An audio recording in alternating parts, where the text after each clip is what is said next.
This program features live coverage of an African safari and may include animal kills and carcasses. Viewer discretion is advised. A very good morning to you all. We are starting the sunrise safari off with a bang with the one and only Mr. Tingana, the Duke of Djuma. What a start. What is my location, you may ask? It's camp. He's back in camp once again. But what a start. He was sitting perfectly and he's starting to get mobile now. If he goes into drainage, we may lose him, but it's definitely a fantastic start to today's Bumble. You will have both Cedric and I bumbling around on Djuma for this morning. So get ready, everyone. It is that time of day for your live safari through the bush.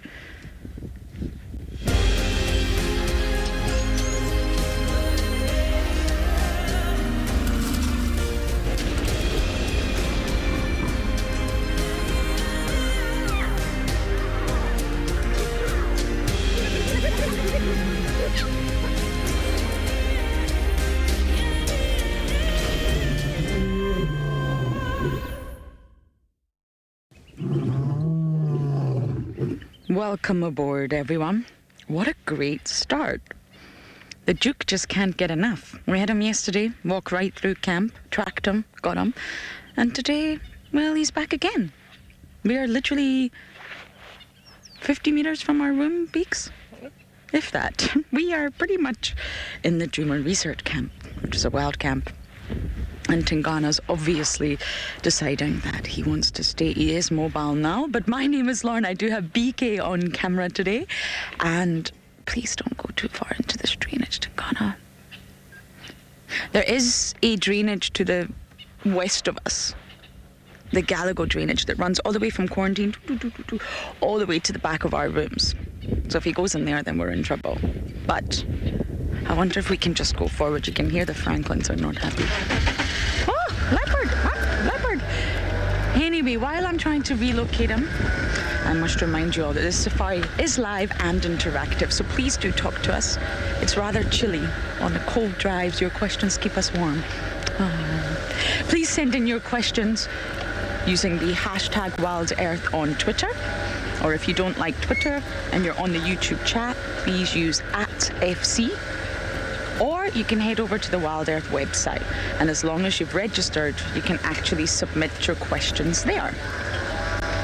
Now, you may see the strange looking box in front of us.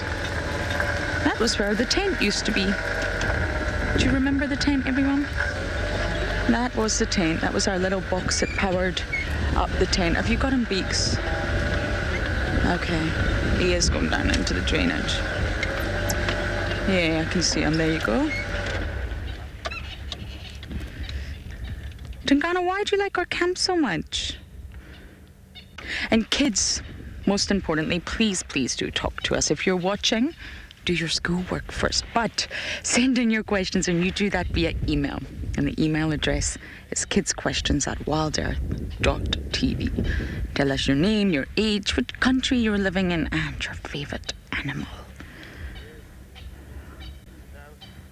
I think I still can get on Beaks if I just go forward. This area is quite open because we used to use it a lot. We used to go live here from the tent back in the day.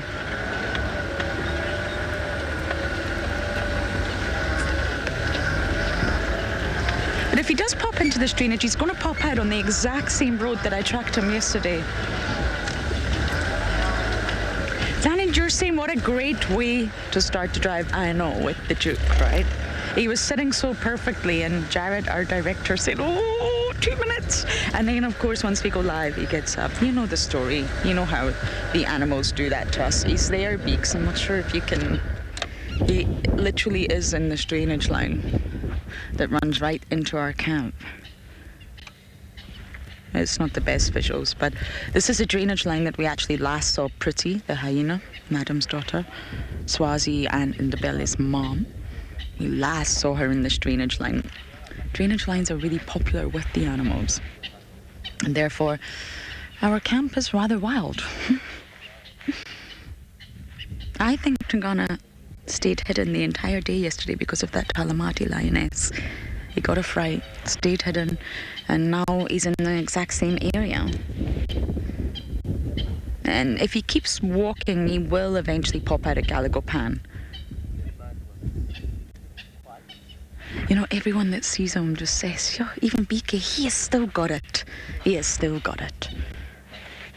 He's not going anywhere, Tingana.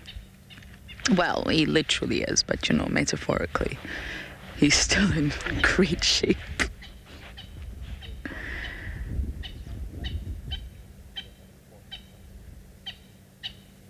And Tingana's face, really, if you don't look at the body is a real giveaway. I mean, the size of that dewlap immediately tells you it's Tingana. But the face, Tingana's a very unique, unusual face. I personally don't think you could mistake it for another male. We get asked a lot about spot patterns, and honestly, guys, I don't know. I don't memorize a spot pattern. I have a list on my phone, but I really don't memorize them. Some I can remember, but that's just not what guides really go on. If you mis-ID'd Tingana, I would be shocked. Really, he's got a very unusual looking face.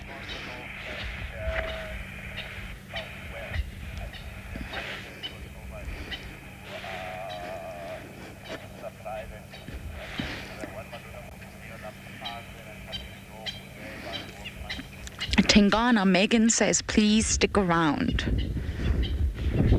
He says, okay, Megan, he will. Some of you will remember this. It didn't happen live, but Davi and I went on a bumble with a friend of ours one night, and a storm rolled in. It was so windy and lightning. The rain was starting. It was spitting.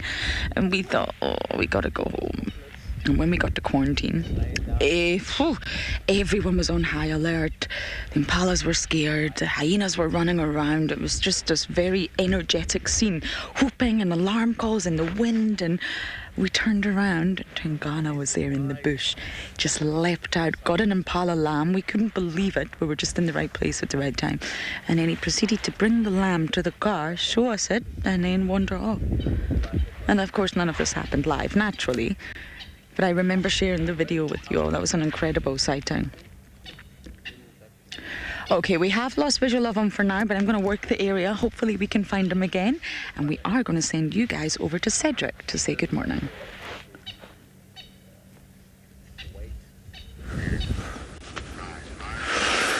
Good morning and welcome again to Djuma Private Game Reserve. As you can see, we are watching a beautiful sunrise. It is a bit windy this morning, but it's a beautiful weather. My name is Cedric and I have Darby on camera with me today. And so I'm back, very happy to be back. Hopefully we'll be able to find some great sightings. We had quite a slow start this morning. We left camp a bit earlier and drive around, but didn't find anything. But it's very nice that Lauren found Tingana. Hopefully we'll have a bit more luck for the rest of the drive. So our plan for this morning, we're currently on Zoe's Road. I think we will continue on this road. Then check Philemon's Cut Line and maybe Treehouse Dam and Twin Dam and see what we can find. But for the moment we will sit here and look at this beautiful sunrise.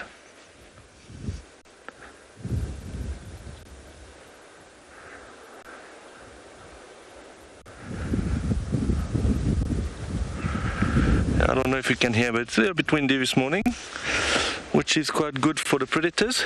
Can be helpful for them if they want to hunt. And but it makes the drive a little bit more tricky for us. It's a little bit cold, but apparently it's less cold than a few weeks ago.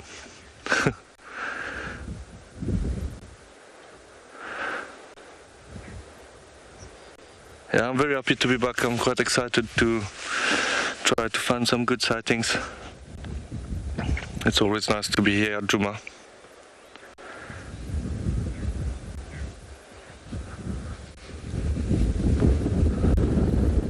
Beautiful sunrise.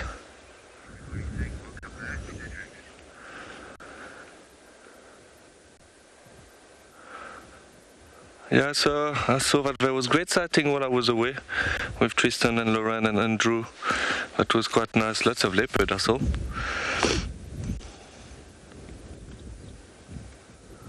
yeah, would be nice to find some nice leopards while I'm here. And also I would love to see the Talamatis again.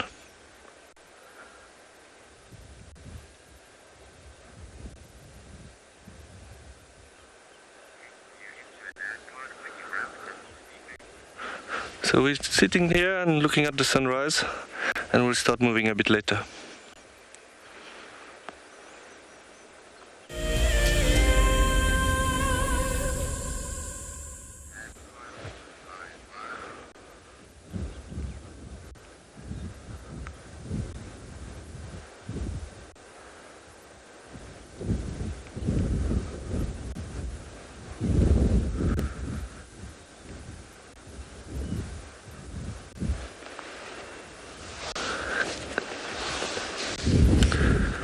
Oh, this sun is beautiful. Hopefully it will warm us up soon.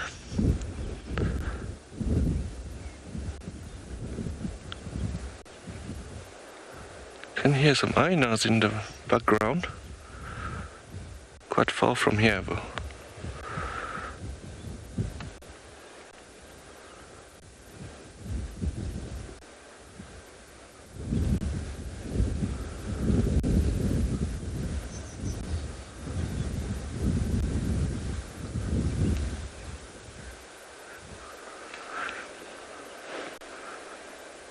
I like the sounds in the morning with the birds, especially the francolins. It's a very typical sound.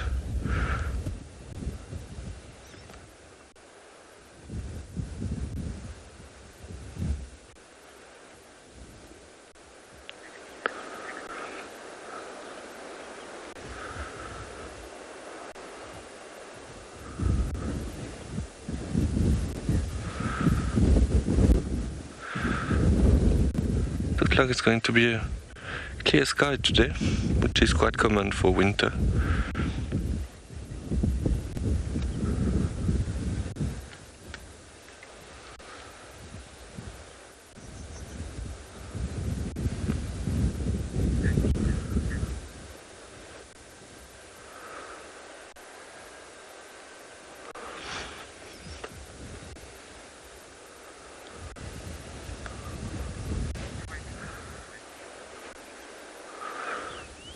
The sun is not warming us up yet.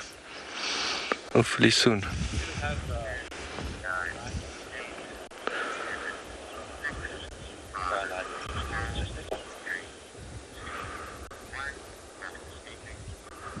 We're heading to Gallagher. How will the deploy life? Bear with me, everyone. Copy. I'll make my way there. Sorry, Rexon and I are trying to loop round. He's not quite at Gallagher Pan yet. I think that's his trajectory. Tingana loves Gallagher Pan. But we're going to loop round and go down a little 2-track that takes you pretty much to our bedrooms.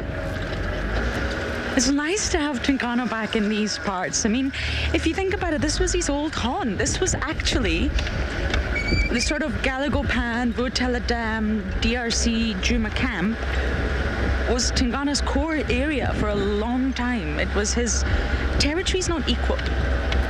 It's not one big equal sort of area. They defend it differently, they mark it differently, and you can break it down into different sections. And this was very much Tingana's core area for a really long time. And it's so nice to have him back in these parts. It's familiar to him.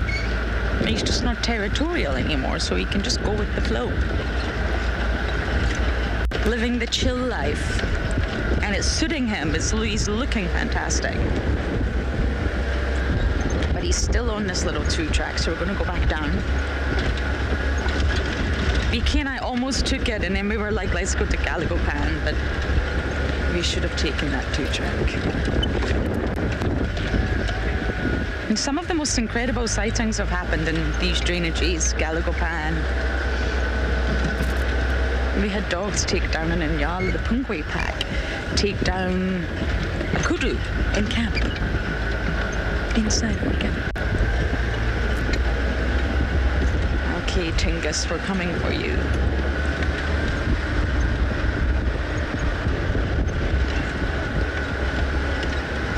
also think it's a really nice contrast right now.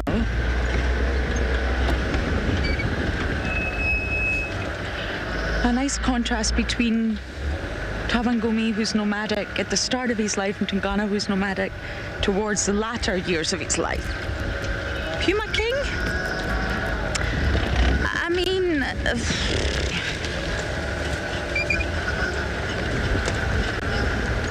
that's a tricky one because you've constantly got moving. Right now we do have Shasha, Semba and Maribs, for example, young males.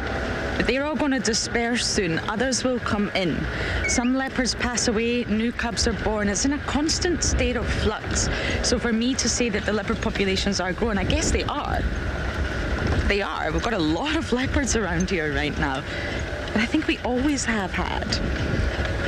I mean, sometimes, I'm sure some of you will remember the male that Davi and I found when John T was here. Young male, very habituated. Turns out he comes from the Timbavati. We didn't get a name, and he's never been seen again. He just passes through.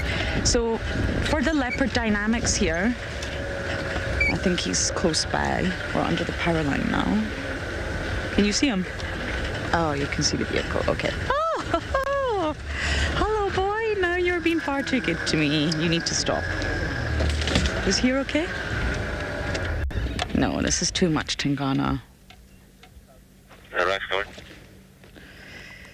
Sorry, yes, so it's in a constant state of flux. So I guess the leopard populations are growing, but naturally the cubs, not all cubs make it. Older leopards do disappear. Males disperse. So it's a hard one to say, but yes, the leopard population, I guess, is booming. But it's never static, just remember that. We do see tracks, and sometimes I think it's not always who we think it is, if that makes sense. I had this chat with Tristan. We see a female leopard and we think, oh, must be Tlalamba, because it's our nature to try and figure out who it is. But really, leopards come and go, especially young males. Davi and I saw this beautiful male, and we really hoped he would stay around. He was habituated. He didn't run from the vehicle, but he's never been seen again in this area. I don't mean anything's happened to him. I think he was dispersing. There's a lot more leopard movement than we realise. And the camera trap study that was done by Lucy Smith during her PhD with Panthera, a beautiful lady, Ali and Tristan actually helped analyse all the data and the footage that was captured from those camera traps. And the results just really surprised all of us. There was naturally the nocturnal animals, but a lot of African wildcats. I've never seen an African wildcat here. There was also a lot of unknown leopards. There's a lot of movement that we don't see, but generally from what we can see, populations are booming, but you must remember they're always in a constant state of flux.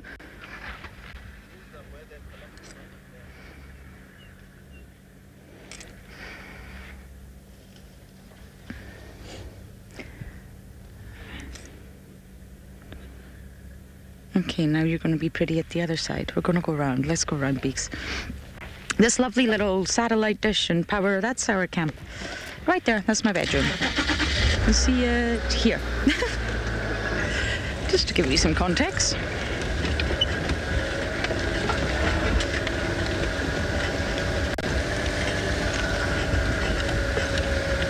This drainage line drops right down, so you have to be careful, yeah.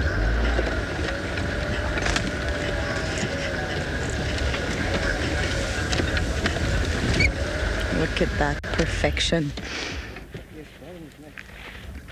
Who says Tingy doesn't climb logs anymore?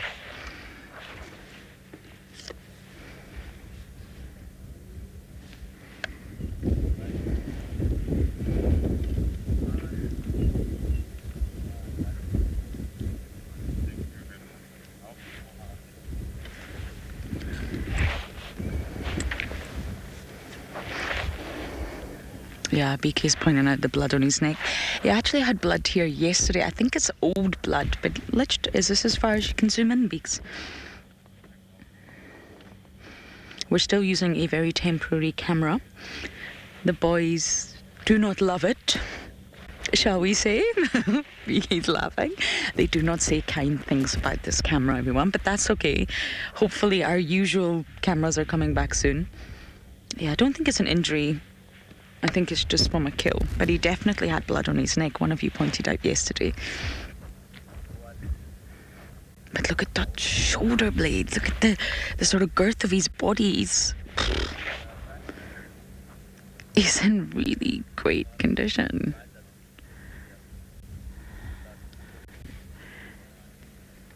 Oh, love this cat.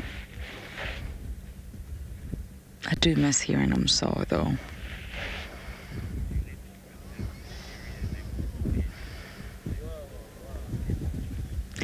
Dear watcher, leopards are not philopatric. That's what you call that when an animal returns to its natal area, philopatric. Reason being... Now we're going to the other side of the mound, okay? There will be a new dominant male there, even if it's the male leopard's father. Remember, leopards are territorial. Yes, they go nomadic, so they may wander through that area, but they're not going to actively seek their natal area, if that makes sense. Some leopards can disperse really, really far. Some not so far, like Quarantine, but some really far. I mean, Hukamuri came from Crocodile Bridge. And I'm just going to sit here and see where he goes. I don't know what Tingana's doing right now. And therefore, they're not going to actively seek their natal area. But when they become nomadic, they can go wherever they want. Technically, Tingana could disappear into the Kruger. The Kruger boundary is very close to the eastern side of Torchwood. It's not that far. We're not that far away from the boundary. And therefore, he could just disappear and take a trip into the Kruger. And then we wouldn't see him because he's nomadic, but they don't actively seek their natal area. No. They may end up that way, but they don't display philopatric behavior. Tingana's got to be careful now. He knows what he's doing, but he's... Sorry, I got really distracted by how gorgeous he looks right now. He will wander into the realm, into the sort of land of other territorial males. And he knows that. He can understand that through his chemical ability to analyze different scents. He'll know. He'll take a sniff. Yes, Mowati. Yes, tortoise pan. He knows that. He just stays silent. He moves with stealth now. He's not that loud, dominant male that he used to be. I'm just trying to figure out how to get round here. I think maybe this way, Beaks.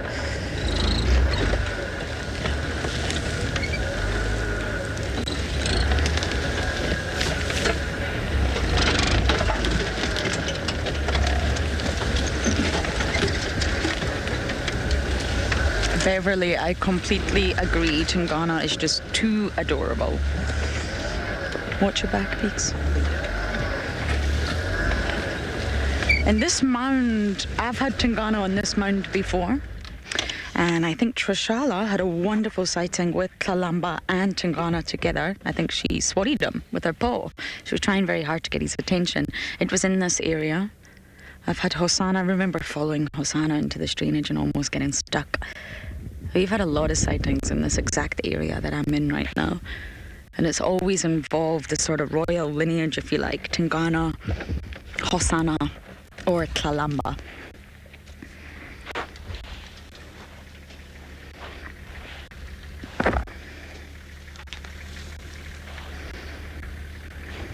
We may go forward a little bit just to let another vehicle also get views.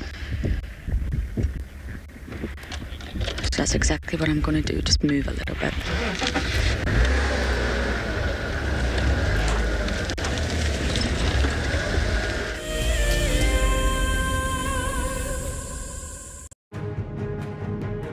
One thing that WildEarth strives to achieve is to connect kids with our natural world.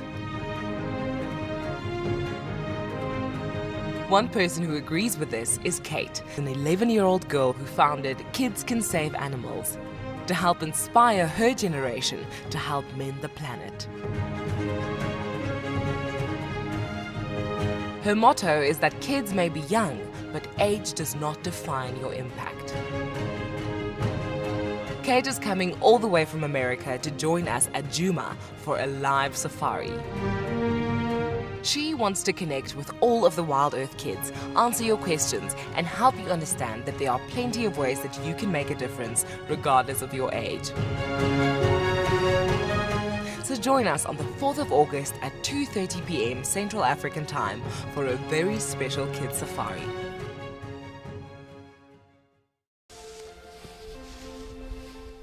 Hi, I'm Nikki, your guide here at andBeyond in Ngala.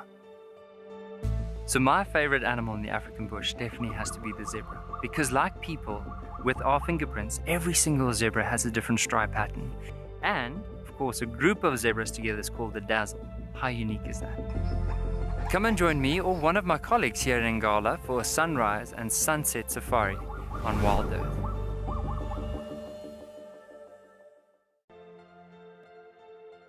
This is a battle of two great carnivores of the African wilderness.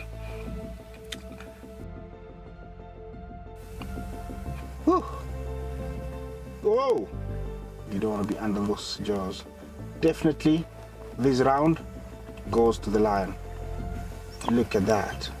Fantastic. Expect the unexpected here on WildEarth daily. Hi everyone, my name's Daniel Fisher and I'm going to be your guide this afternoon. I'm looking really forward to taking you through and showing you all the beautiful places here at andBeyond in Ngala. If you have any questions, please register on our website. Once registered, go to the live page feed and post your questions underneath the live feed. Join me on my next safari through andBeyond in Ngala on WildEarth. Send me live questions through the WildEarth website and I'll answer them live from the African bush.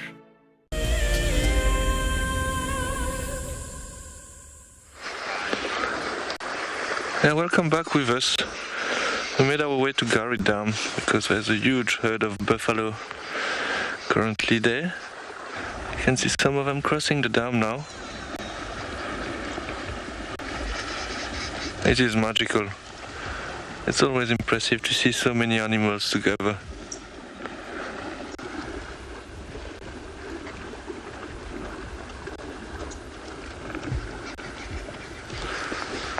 Yeah, so we decided to change our plan when we heard that there was a big herd of buffalo at the dam, so we made our way here. And I'm happy we did.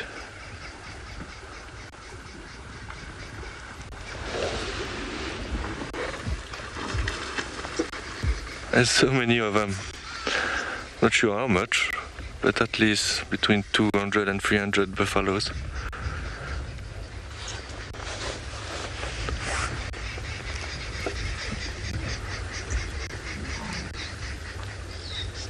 So they generally get together and form bigger herds during winter. We found that during summer they're in smaller groups.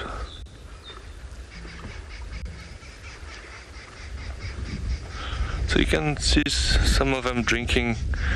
They can drink up to 35 liters of water in one go. So obviously they're very dependent on water.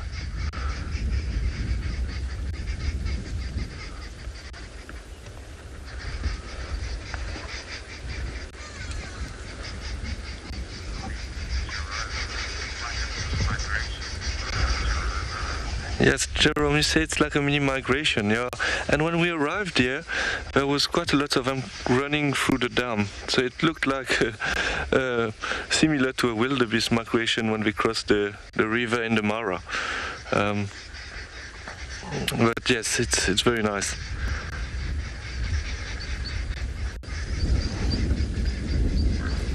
Yeah, so they're generally quite relaxed when they are in a herd like that. You can see in front of us there's a big bull on the road, and sometimes the big bull, when they are outside the herd, so when they are not in the company of the herd, might be a little bit more aggressive, mainly because they have less safety provided by the herd, so they're a bit more on edge. But when they're all together like that, they're normally quite relaxed. The only way it can get dangerous also is that if lions start chasing them and they start running towards the car. It happened in the past that some buffaloes hit the cars while lion was chasing them. So it's always good sometimes to look around and see there's no danger for them, just in case they start running.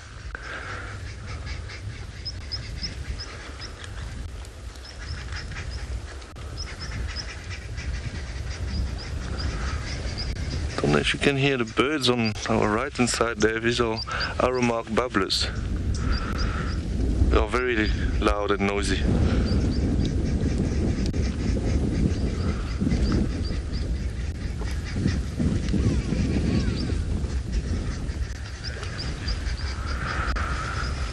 Yeah, and it's a bit windy, so you might be hearing the wind as well. Hopefully the wind will calm down while the drive goes on.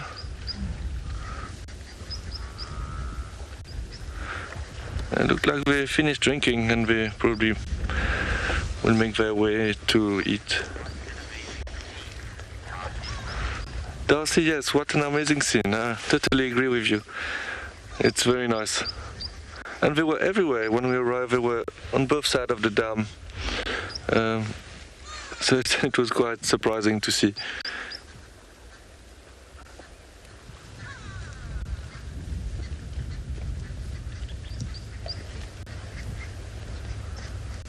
Yeah, I think now they will continue and start feeding. It's always nice to see buffaloes at the dam.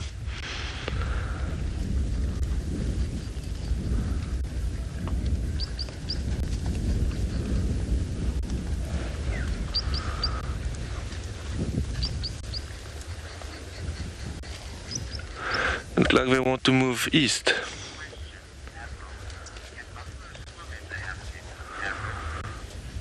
I really would like to know if buffalo can swim if they have to. I think so, yes. I don't think they're very good swimmers, but they probably will be able to swim a short distance if they have to. But now when they crossed the dam, I think the dam was quite shallow, so they were busy running in the dam.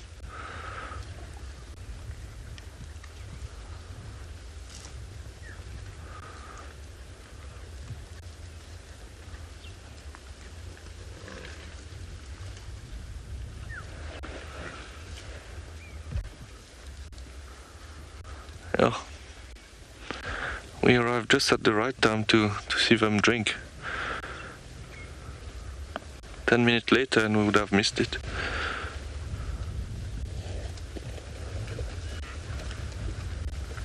It's quite funny sometimes. Sometimes you see one start running and then a few of them follow the one who is running.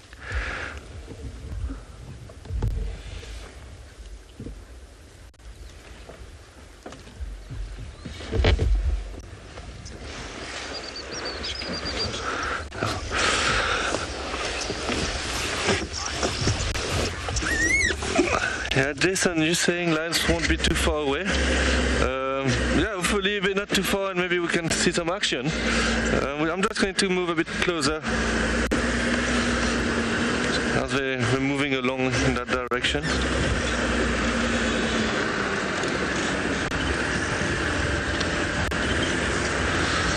Just kind of facing the sun now, though. There's a big bull in front of us. And another one coming from the right hand side.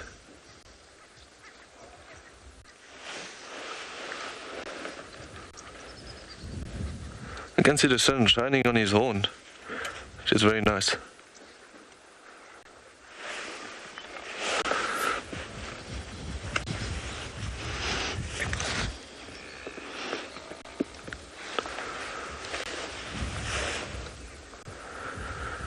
It's quite funny. Sometimes you're sitting here and there's lots of big animals around you, but you feel very peaceful.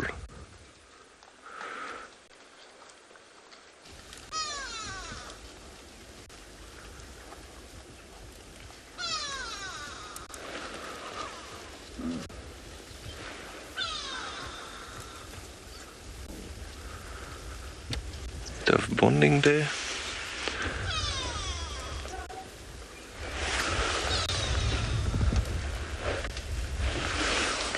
There's a grey galway bird going quite crazy next to us.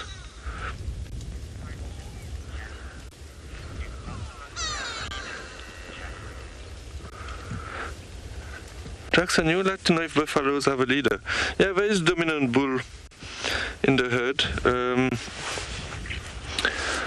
who generally give the direction, but also the females as well. It is a bit complex, their social setting, I would say. But yeah, so there's generally a few leaders who give the direction in which direction they want to move. And also you will find that the more dominant animal will be located in front or in the middle part of the herd, just in a way that they will not have to feed on the grass that have been walked on by the other buffaloes. Last time I was here I didn't see one buffalo, so it's quite nice now to see such a big herd.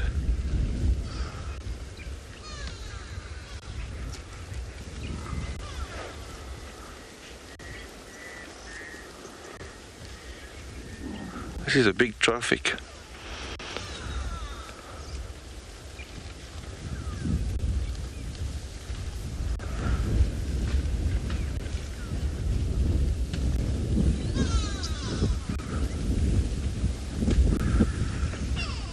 So it looked like we're walking a bit towards, well, in the wind.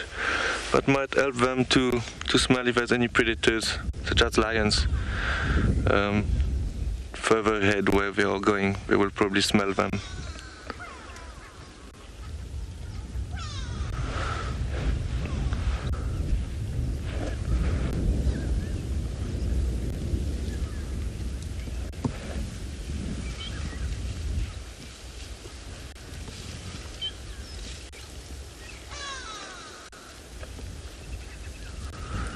At least it's getting a bit warmer now.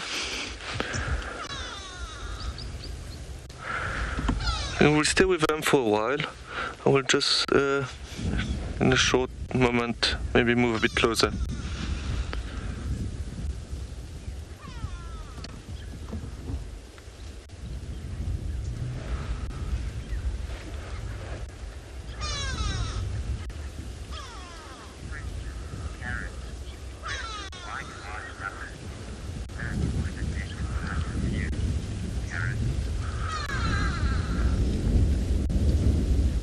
Karen, you would like to know, I'm not sure if I got the question right, but if predators like to hunt when there's large numbers of animals, or a fewer animals, if I got the question right.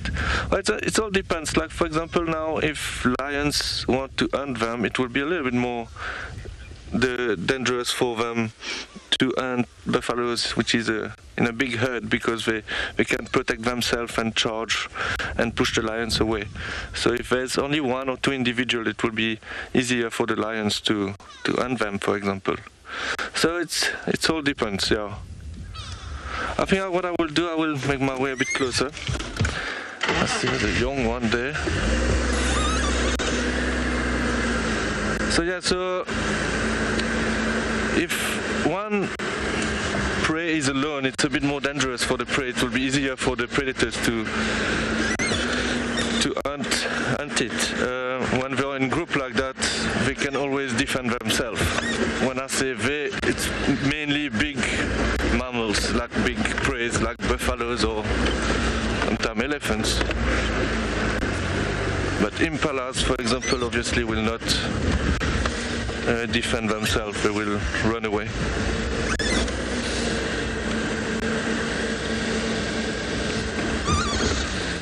So I'm just trying to find the right place to stop with the sun. The sun is in our face, so it's not that easy.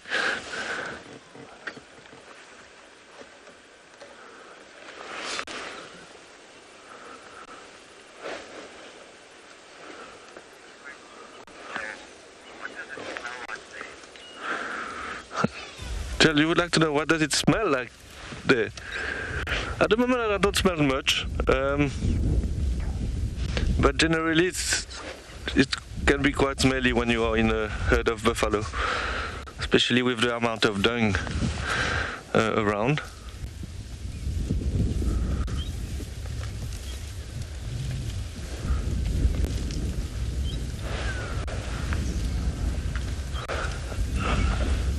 Are you looking at the one with marks on the...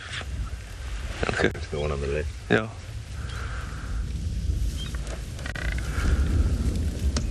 And this one has funny marks on the face.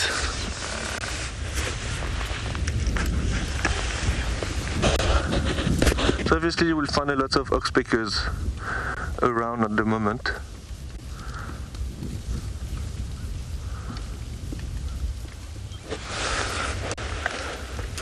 Another bird which is interesting to watch around big herd of animals, it's the Folktale Drongo. They will generally follow animals when they are moving, because when, for example, the buffaloes are moving now, they will disturb the insects in the grass, and the Folktale Drongo will use that to catch them and feed on the insects. I didn't see one yet, but it's quite cool to see.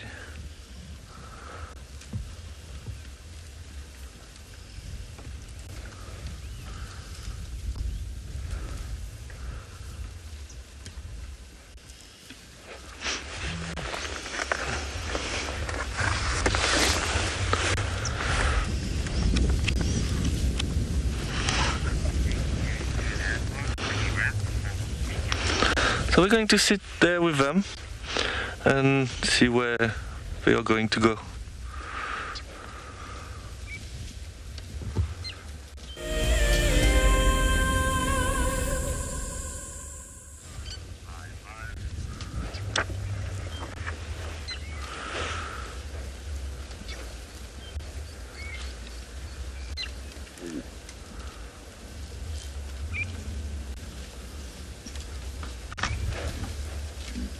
I'm just going to stay quiet for a while and listen to them.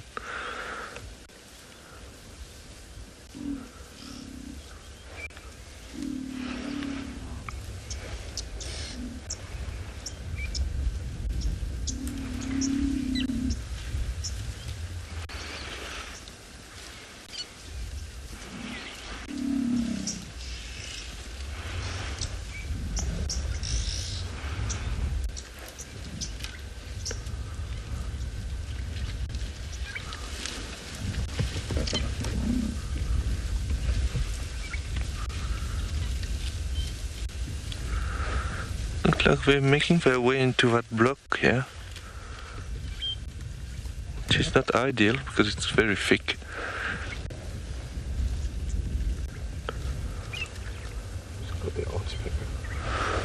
Oh. Yeah, you can see lots of oxpeckers feeding on the ticks.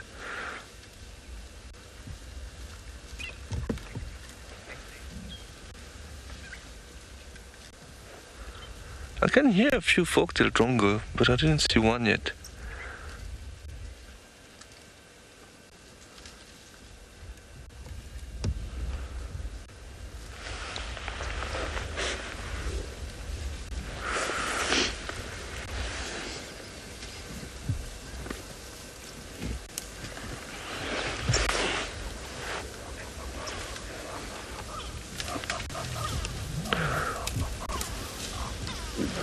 Obviously, buffaloes are very big. The male can reach up to 800 kilograms. Maybe sometime a bit more.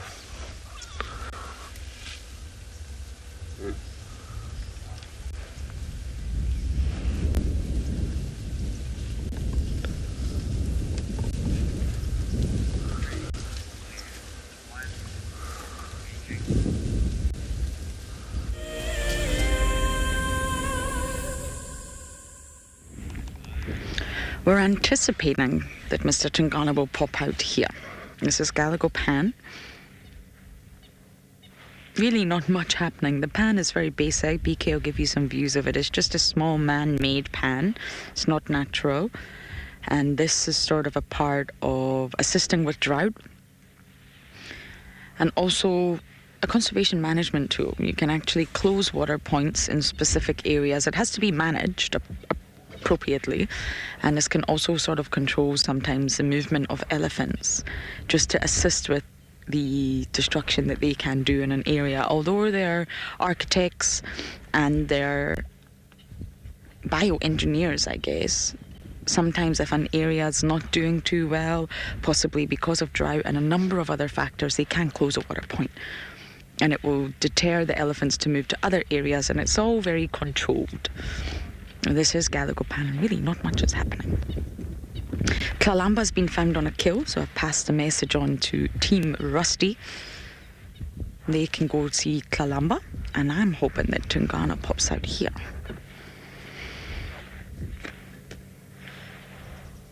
But otherwise,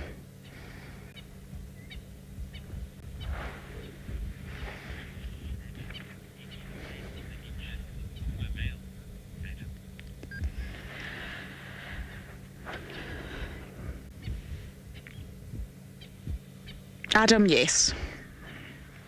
I believe that the Nkahuma male is no longer with us. The Sabi Sands did find an injured sub-adult young male.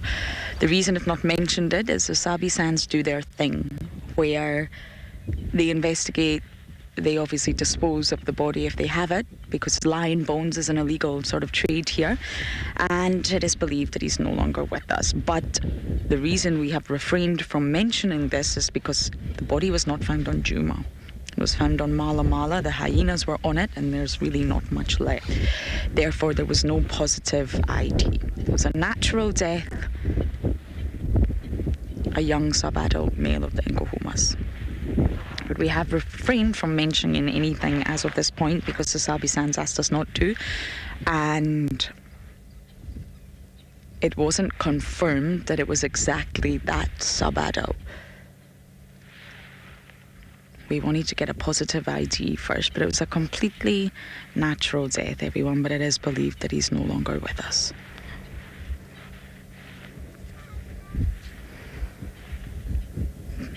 Sometimes in the wild, it's just best not to jump to conclusions, and I don't know conclusively if it was that exact young male.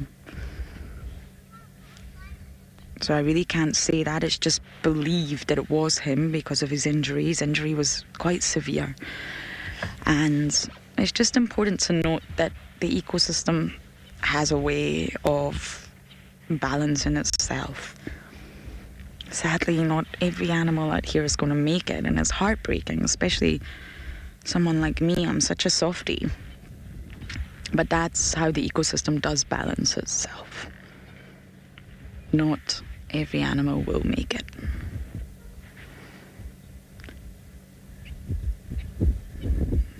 So please, everyone, it was a natural death, and it's not conclusively sort of said that it was that young male, but a sub-adult male from the pride.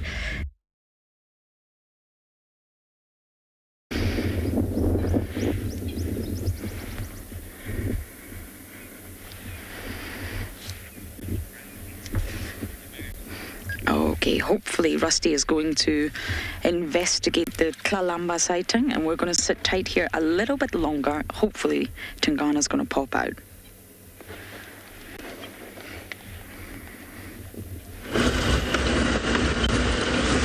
Welcome back with us. We left our buffaloes.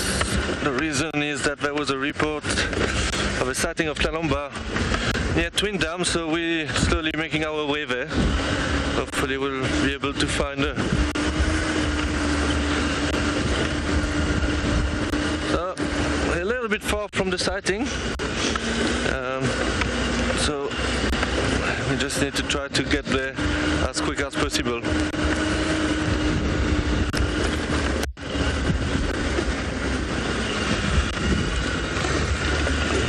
The road is a little bit bumpy, so I don't want to drive too fast. We saw lots of elephant tracks everywhere, but we didn't see one elephant yet.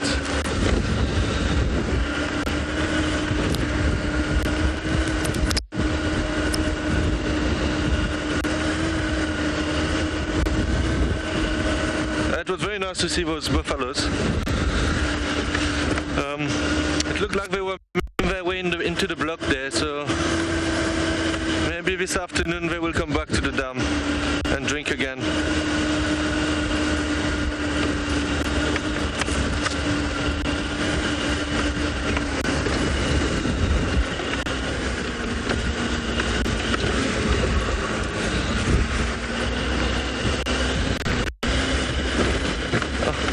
Lots of elephant tracks.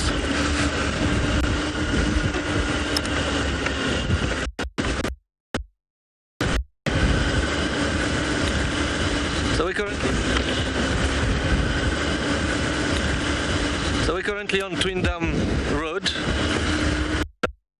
So we're actually not that far from Twin Dam.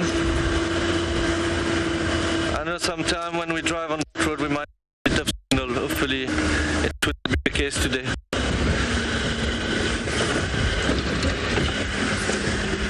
I'm going the right direction out of it. Yeah. Okay.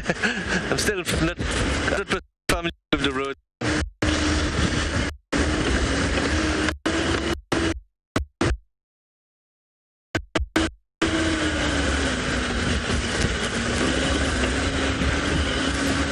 I've been so only once.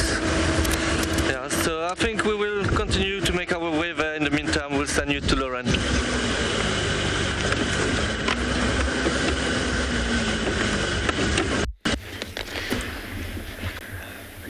No change on our side, but I would really like to see Tingana at the pan.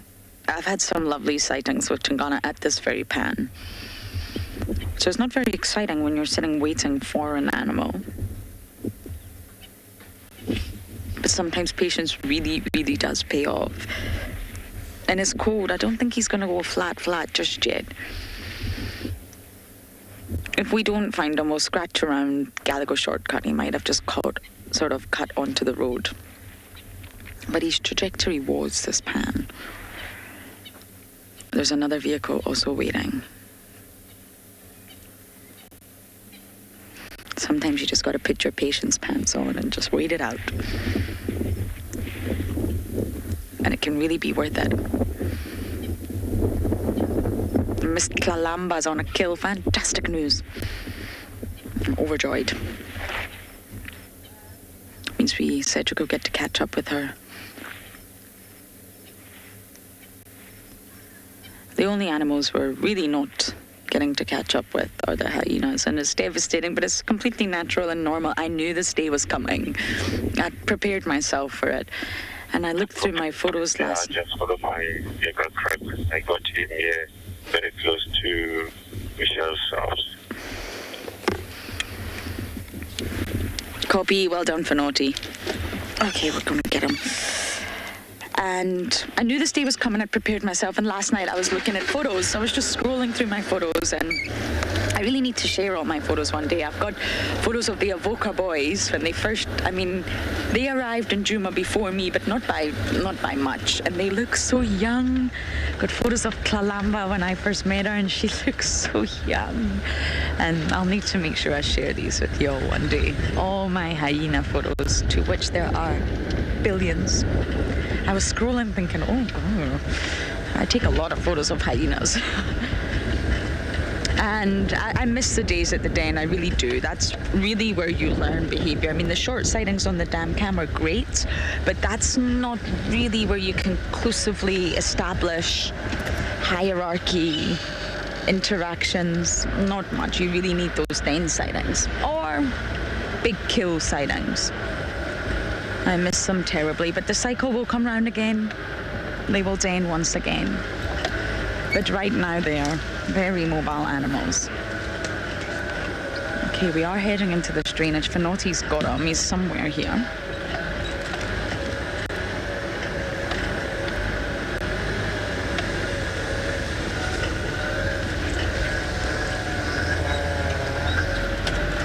That's my bedroom right there. Hi, bed.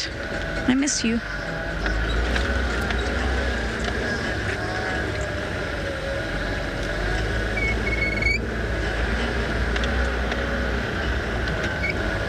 I'm just going to drive very, very slowly. There's lots of hidden stumps and bumps here that can really end windy. We don't want that. We need windy.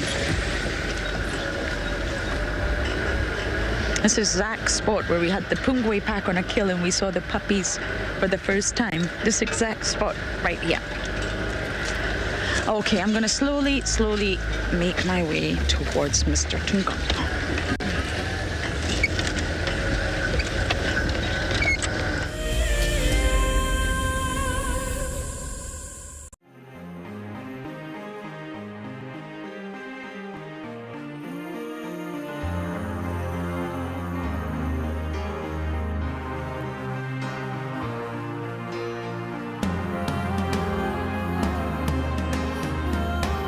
Suspended above Kenya's Masai Mara is a breathtaking lodge where unrivaled service goes hand in hand with extraordinary wildlife sightings.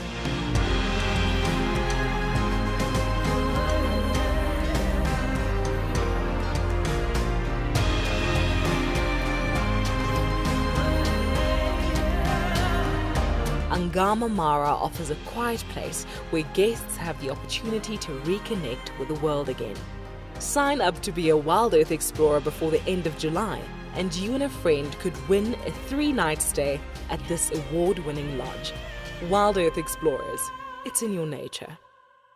There's a grounding earthiness to this place that we feel in our ancestors. It's a place where, believe it or not, we evolved as a human species, and anyone who's come to Africa will understand that.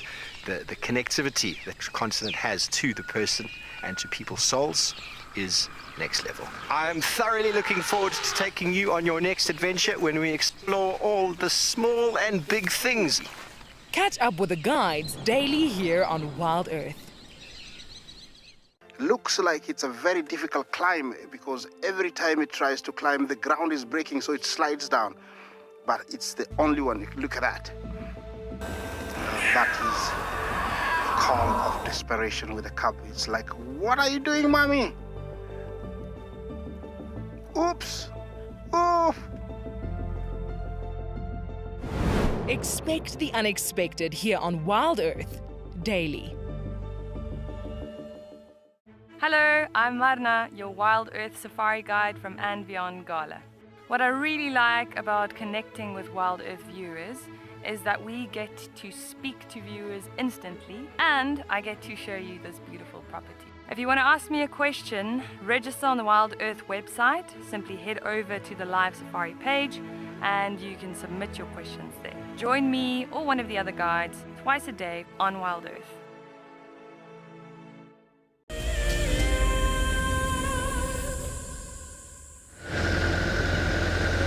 We're still trying to locate him. Have you got him?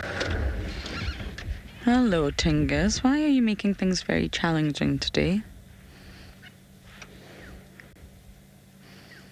He is heading towards Galagopan, everyone. I really think he is going to pop out there. He's just exploring en route.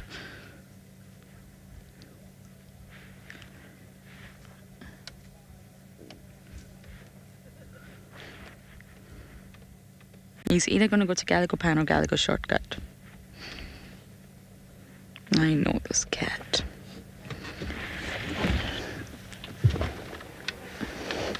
Just let me see if I can get a view of him. Okay, we're gonna have to U-turn somehow here. Get out of the way of the other vehicle. Oh, Tingy, don't make this easy for me. It's not exactly the type of area you can really turn around in.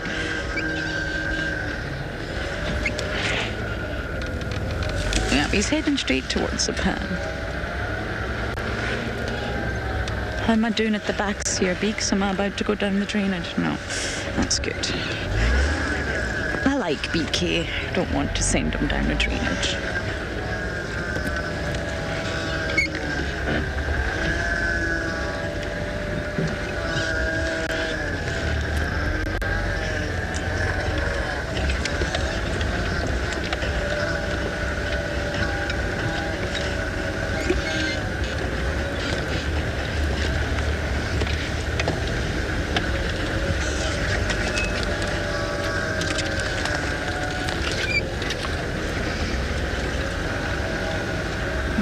bear with us, everyone. Can you see him?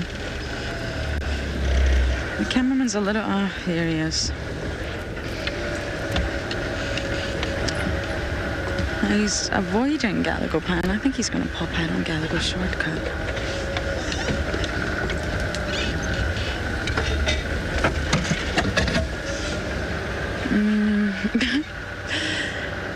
Oh, Tingus. Can you just point to Finotti and then let them... They got it? Okay. We'll give you some views and then we are just going to have to loop around. I'm not bashing through here. Okay, let's move, peeps.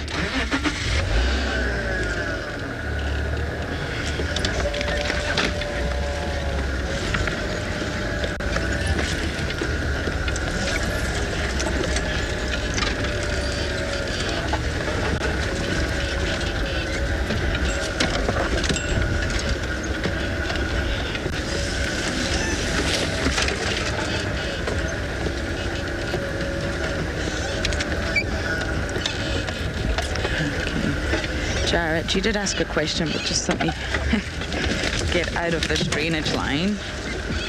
It's really not easy. And then I'll get round to answering the question.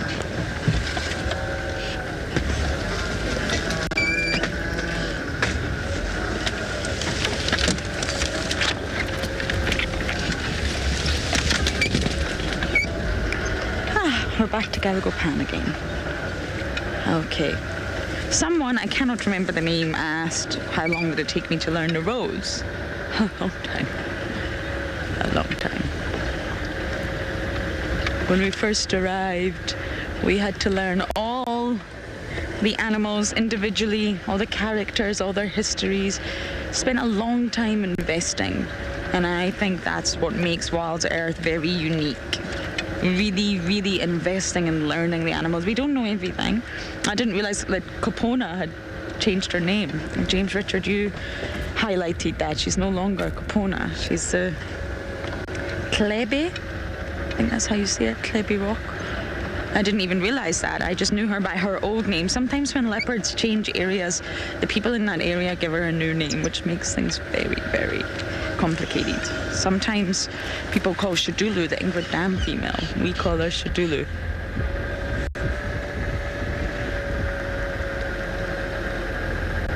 I don't think he's coming to Gallagher Pan. But yes, it took me a long time to learn the roads. We were learning all the characters, investing many, many, many hours in learning the animals. So the roads game lasts for me, and I got lost a bunch of times. More than a bunch.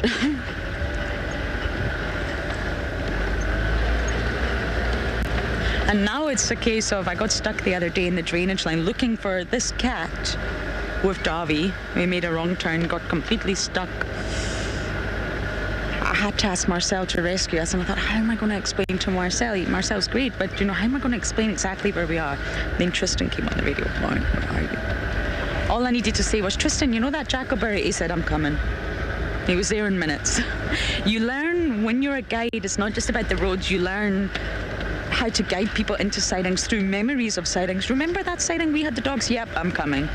Or sort of landmarks. You know that Jacobberry in the drainage? Yep. Or you know that termite man just off Central? Yep. You learn to sort of navigate the roads a little bit differently than just roads. You start to learn the two tracks, the game paths, the roads that animals love. I honestly know Tingana's routes sometimes. It doesn't mean I always find them, but you really start to learn the game reserve a little bit differently once you've been here for many years. And if Tristan wasn't there that day, I don't know how I would have got Marcel to where we were. It was so difficult. But all I needed to say was Jacobberry, and Tristan said, I know where you are.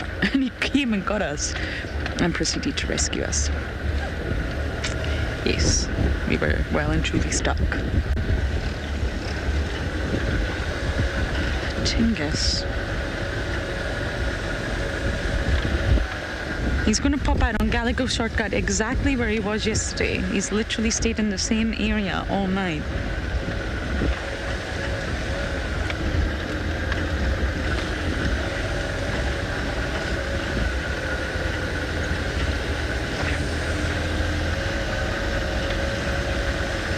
BK can give you a view. This block is really...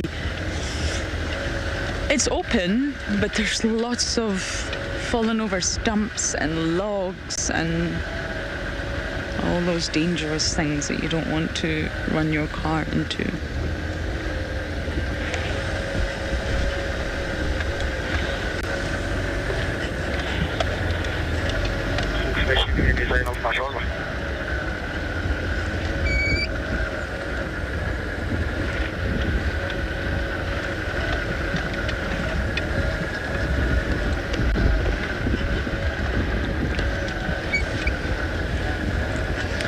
Okay, we're going to scratch around a little bit longer for Mr. Tungana, and we're going to send you guys over to Cedric.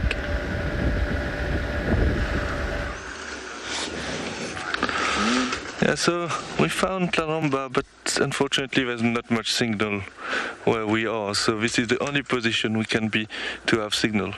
But you can see she's moving now into the block. She was in the tree earlier.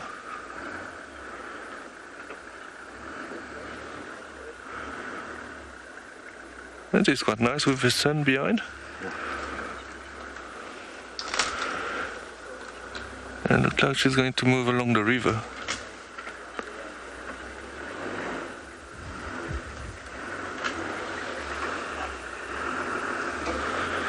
I can't see her anymore.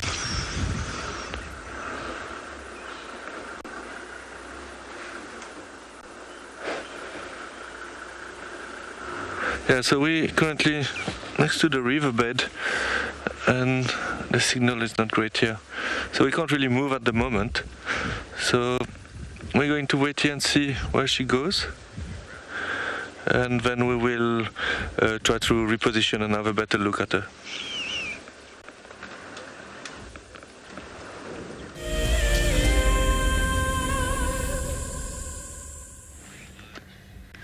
We're just sitting waiting on our leopard popping out. Not entirely sure exactly where he's going to pop out.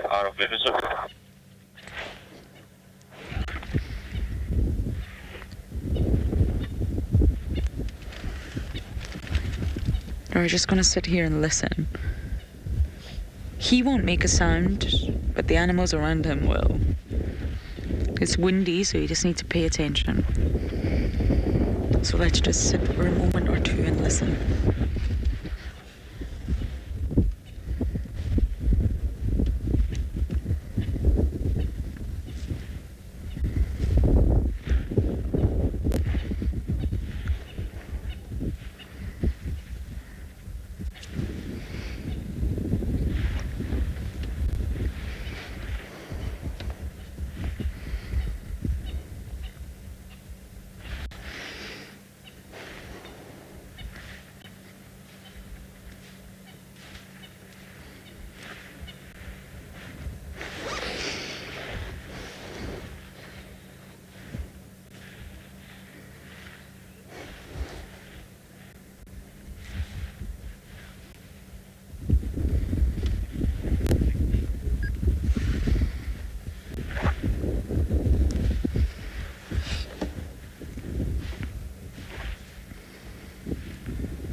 I'm leaving the area where Tingana you went in. I lost him just western side of Galago 10 in the block, just open block.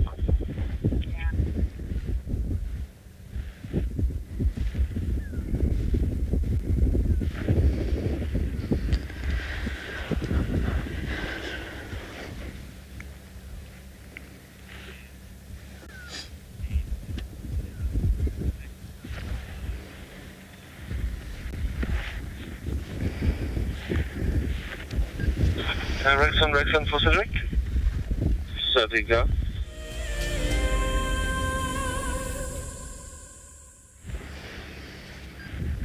We're still waiting on Tingana.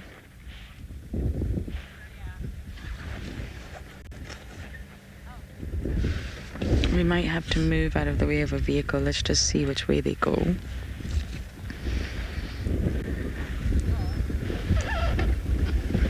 let's move out the way, please.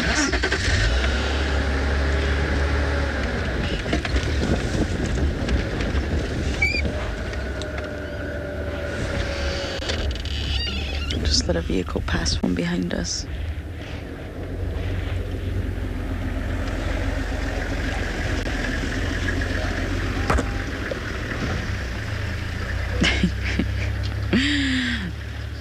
It's Tristan.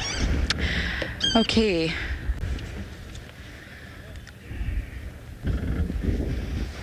What shall we do, Beaks? We know he's there.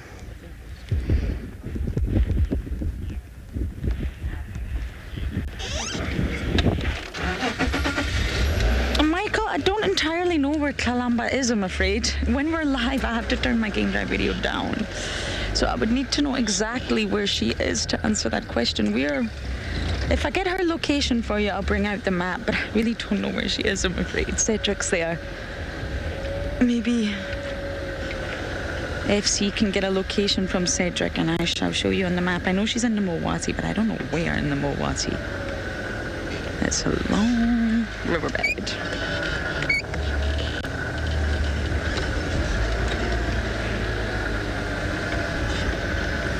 Okay, let's do one more loop.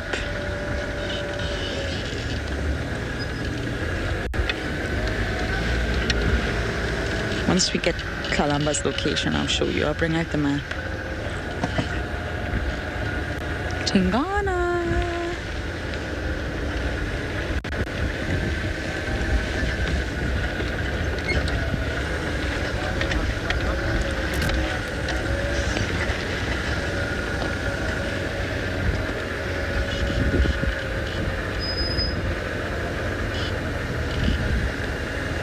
Okay, FC got the info for me. Oh, Beaks, I can't reach.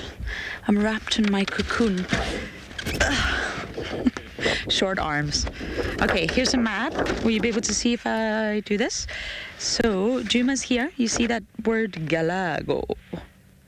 That is Galagopan. You see that green part here? That's Galagopan. And Kalamba is in the Mowati. So, the Mowati, if you just follow my finger, Beaks, this blue line, Mowati, there's lots of different spellings of Mowati. That's a whole other topic. That's a dry riverbed. And there's Twin Dams, and she's east of Twin Dams in the Mowati. So she's about here, very close to Gowrie Main and Galago. So it's very far. We are very much central, more on the northern side. And Kalamba's away down here. Kalamba's closer to Little Gowrie.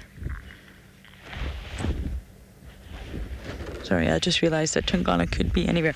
So yes, that's where they both are. Really not close at all, I'm afraid. But you never know. I think Tingana is sort of heading north, not in her direction. But I would love to see them two meet up again. I wouldn't want to see anyone get hurt. But I think it would be really fascinating to see what kind of interaction they would have. Because we're used to seeing them when she was much younger, but she's changed now. Kalamba is very much a dominant territorial female around here.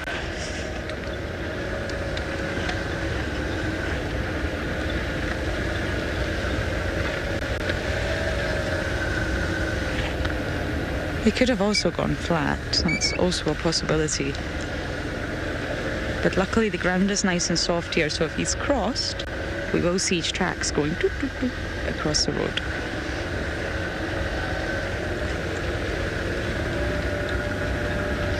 Okay, we're going to scratch around just a little bit longer in case we get lucky, and we're going to send you guys over to Cedric.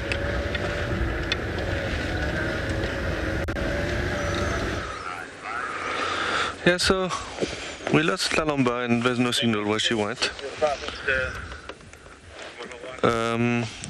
So we decided to come at Twin Dam and wait, maybe she might come drink. We are in an area where the signal is quite difficult here at the moment. So we just need to have a bit of patience and see if she's going to show up and maybe drink some water.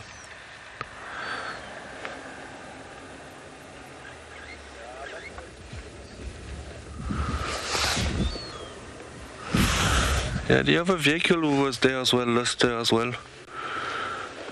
So we're not sure where she went. But we're still looking around.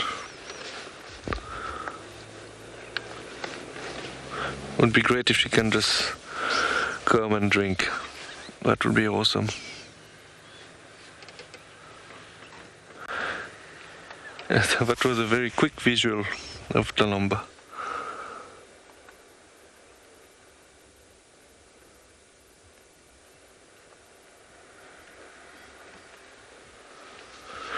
There's no hippos in Twin Dam. Maybe they moved somewhere else.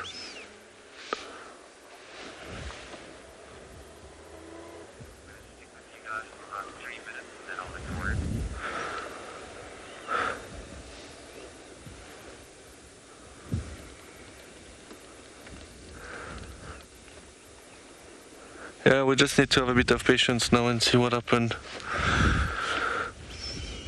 Fortunately, we can't move too much as well.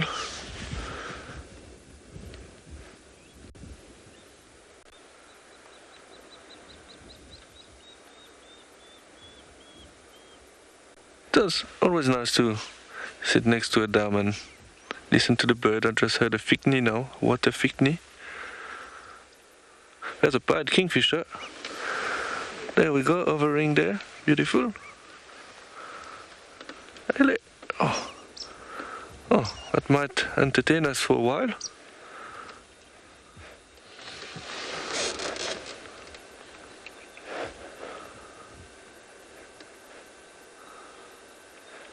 Be nice to see him catch a fish.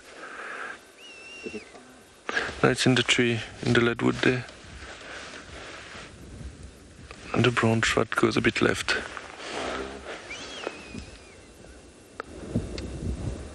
Yeah, I really like pied kingfishers. They are cool birds.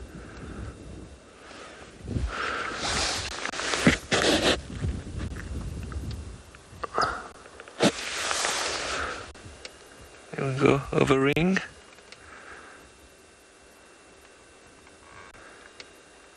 Come on.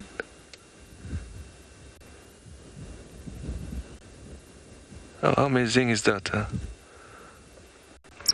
Oh, missed it. Oh, where are you going? Oh, he went at the back. Trying the other dam there.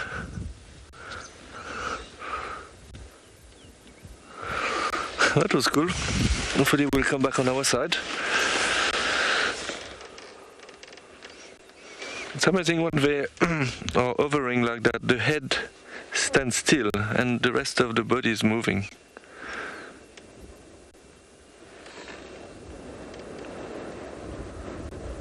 Oh, it is a bit windy now.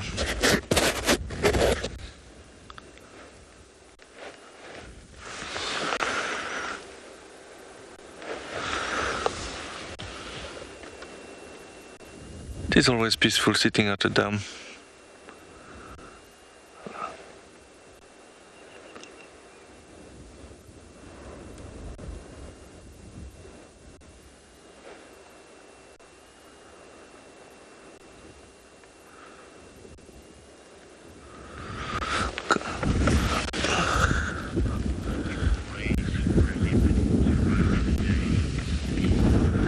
You would like to know what is the typical range for a leopard to roam during the day? Oh, it depends. Some of them can walk very big distance and some like to stick in one area.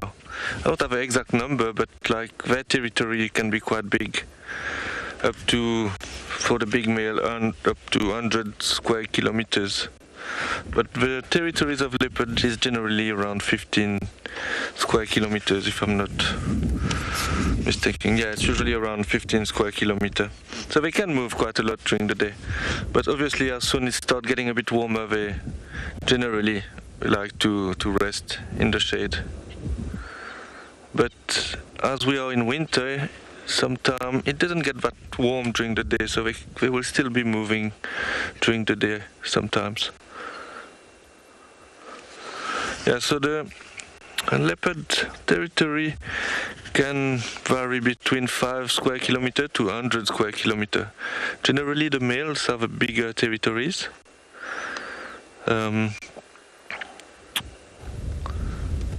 So the males can cover a lot of distance.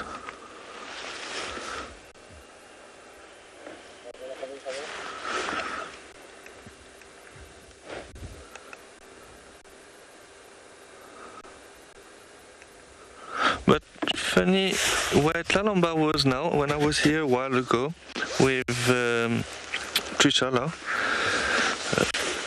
Sorry, I've just got a question quickly. Ingrid, you would like to know what I like the most about tracking?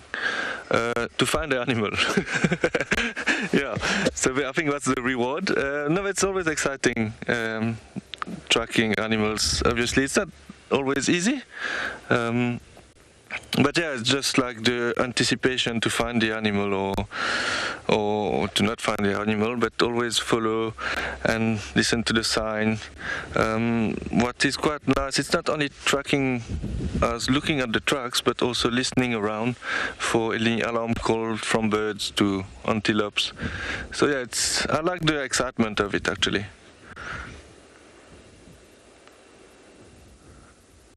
Yeah, but it's always nice when you track and you find the animal. That's the best part of tracking, I would say.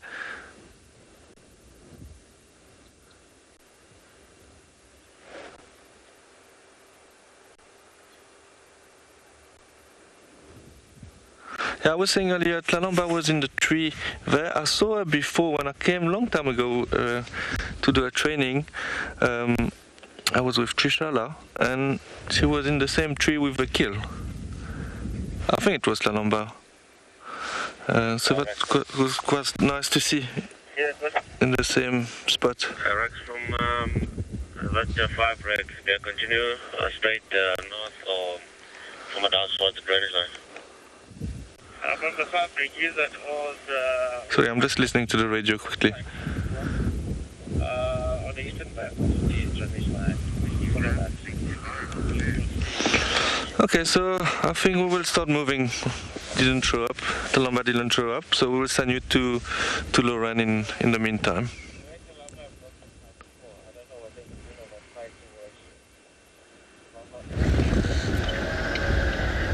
We are also working the area. What I'm going to do is pull up right across the road and just have a look to see if I can see his tracks. He's either gone flat in the block or he's still mobile. And if he's mobile, we can maybe catch him. If he's gone flat, well, that's a bit of a different story, I'm afraid. I mean, we had the most perfect morning with him. If we really don't find him, we'll just keep bumbling, see what else we can find. Okay, Beaks. Let's try Gallagher shortcut. Back in the day, Tingana would be calling now. Something like that. And he would be scent marking furiously. I mean, he's no longer on territorial patrol. He'll still urinate naturally, but he really won't make his presence obvious. Not like he used to. I love that sound. It's just a respiratory function. It is just breathing. It's on the inhale and the exhale that they produce that noise through their voice box. It's just a sort of modified, already bodily function, if that makes sense. Urinating, defecating, sawing. It's just a normal bodily function that they have just utilized in a way to claim social dominance. It's not a special mechanism or a unique mechanism, it's just respiratory movement. And between the males and females, they do have a different number of strokes. They call it a stroke, so one is a stroke. And you can count the number of strokes that they actually have, and it differs between male and female. Okay, I don't see his tracks, I'm afraid. That doesn't mean he's not walked this way. Let's try.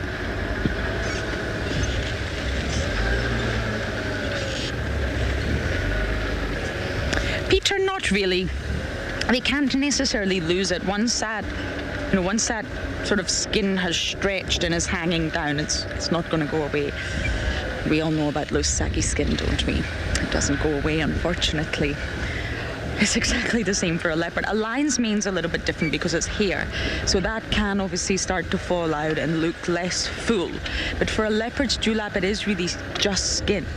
But I think Tandy's quite a good example because she still does have that dewlap. It's not like the males, no, but she does have that skin, and she's also got quite a saggy tummy. Naturally, she's given birth to a lot of cubs. And you can just see with Tandy that she's just got smaller. She's lost a bit of muscle. She's petite. She's not sort of in her prime like Kalamba is. Kalamba's huge, really muscular girl. So it's not that they're losing condition, but they are sort of getting older. But they won't lose the dewlap. Males will not lose the dewlap. That will still be there. I mean, look at Tungana's. You can still see this big piece of skin. And if you look at Marib's, for example, a young male, he doesn't have anything there. It's amazing to see how the leopards develop as they go into adulthood. Sorry, let me just check the road. Hyena. Oh, he's not walked here. No, Tingana. We'll do this road once, come back again, and then we'll go and search and see what else is around. There's always something to look at out here.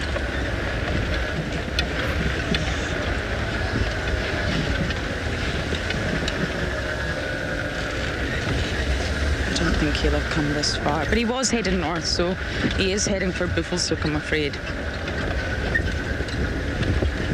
Tingana walks far, further than you'd think. I'd be really intrigued to know if that lioness is reunited with the pride as well. There's quite a lot I want to follow up on this morning. There was a Galago shortcut hyena den that was in the network that was just up here as well.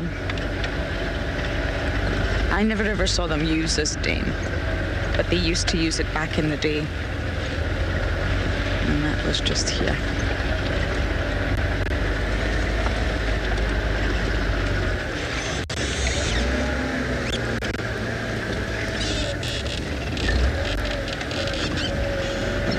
Okay, we're just going to give this road a once over. We might get lucky. And then if not, we're going to keep bumbling.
The importance of forests cannot be underestimated.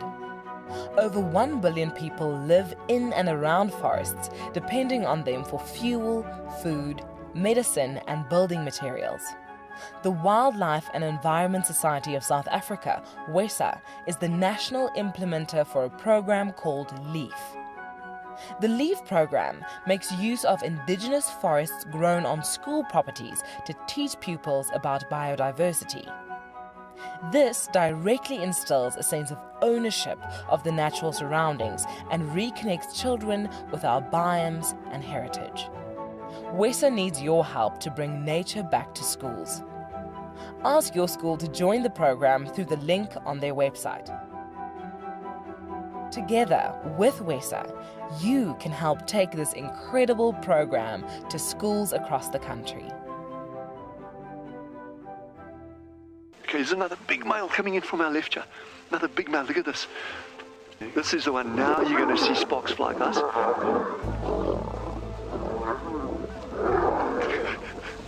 Guys, it doesn't get better than this, eh? Yes! Unbelievable. Africa, I love you, eh? Expect the unexpected here on WildEarth daily.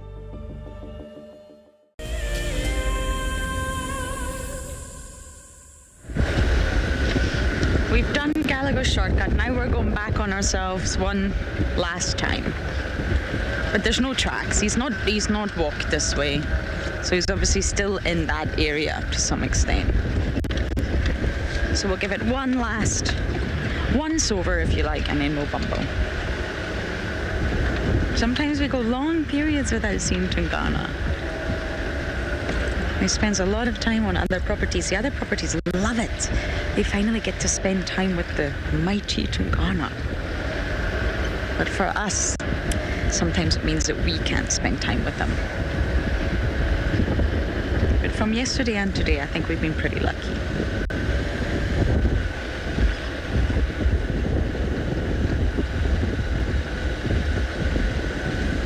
Once you've had a good sighting with an animal, you should know when to call it. Paul, sometimes they don't. So sometimes you'll see a leopard has actually scratched a tick off, and sometimes that's where the little splatters of blood come from. But that's obviously not good for any of you that have dogs at home. You know, you can get that special tool that twists them out, because you want to make sure you get the mouth parts out as well. You just scratch it off, the head and the mouth parts can actually stay stuck to the skin, and that can lead to infections and stuff.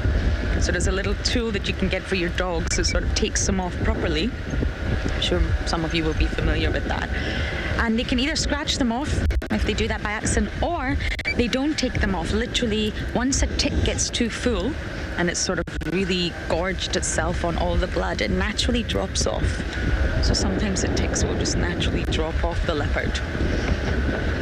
And ticks are hated by many, but they do play a role out here. They are important. Unfortunately, they are vectors for disease, which naturally helps control populations. They are food source, they're a great food source. We wouldn't have oxpeckers and all these other sort of birds if they didn't have the ticks that they eat. And they are good indicators of ecosystem and individual animal health.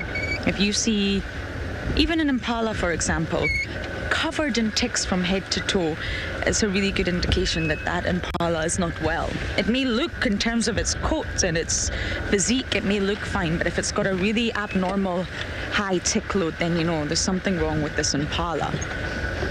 And if you start to see lots of organisms with really high tick loads, then you'll know maybe there's something off with the entire ecosystem. So I understand why people don't like ticks, but they are actually really important out here. You need them. And it's also interesting with ticks. I mean, Tristan gets ticks a lot, and when he's doing bushwalks in summer, the small little pepper ticks. A lot of them. Whereas me, for example, I've never ever had one single tick. It's interesting how some people are really prone to finding ticks on their body and some people not. Maybe my blood is just not yummy. Maybe I eat too many vegetables. I don't know. But touch wood. I'm not saying it'll never happen. But once ticks do get too full, they just drop off. They quest. That's how they sort of put their arms up. They can sense and smell when a mammal is coming, latch on. And then when they're full, they just drop off again.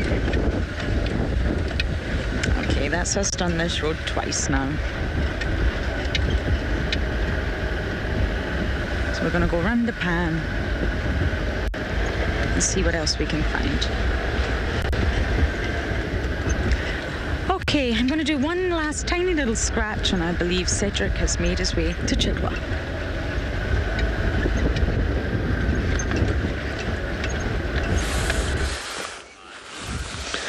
Welcome back with us. So we left the area where Kalamba was, and we made our way to Chitwa. We are at Chitwa Dam now.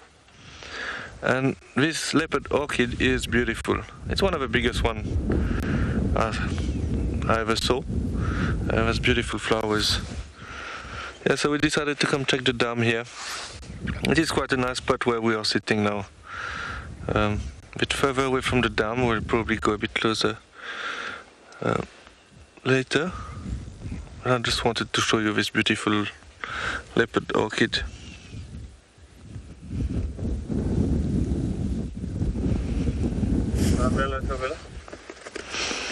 So for Talamba we'll try again maybe later when we make our way back in that area. See if she moved somewhere where we have signal.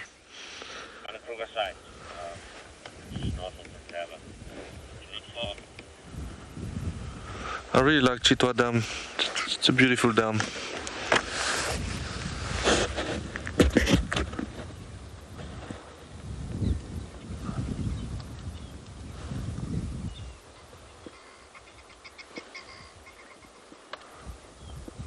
And a hippo next to the dead tree there in the just underneath Leopard Orchid actually.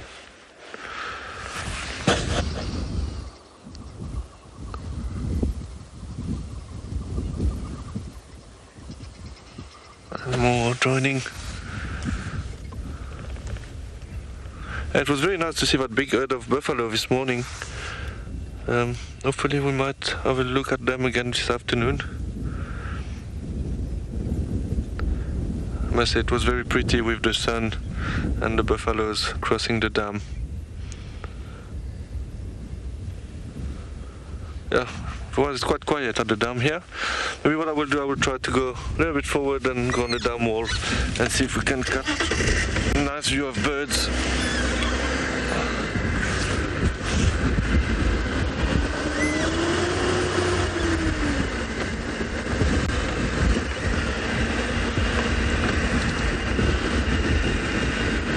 I'm not sure if I got the name right, Djuma, but yeah, you would like to know if I have a favorite bird. I have a few favorite birds. I do like kingfishers, especially the woodland kingfisher. They are migratory birds, so they come to South Africa generally in summer, not generally, every year in summer, from November, December. And yeah, I like birds of prey as well, such like the tawny eagle. And one bird which is quite impressive to see is the Kori bustard, which is the heaviest flying bird, that can weigh up to 18 kilograms, which is quite heavy for a bird. And when they fly, it's quite impressive to see. I really like pied kingfisher as well, the one like we saw earlier.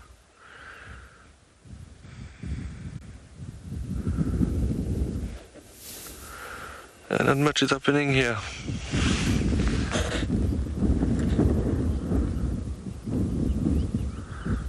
I'm not sure which bird of these, but it looks like little canaries on the bank there, all the yellow little birds there. Small birds are a bit difficult to identify sometimes.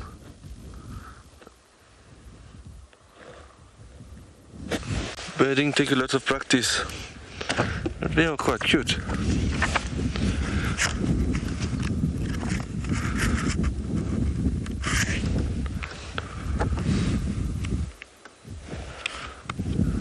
Like we're busy feeding on seeds or stuff on the ground.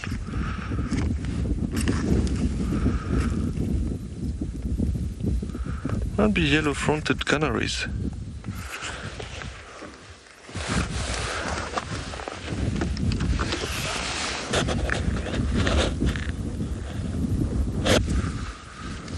So I'm just trying to verify again. Yeah, I think they are yellow-fronted canaries. It's quite cute.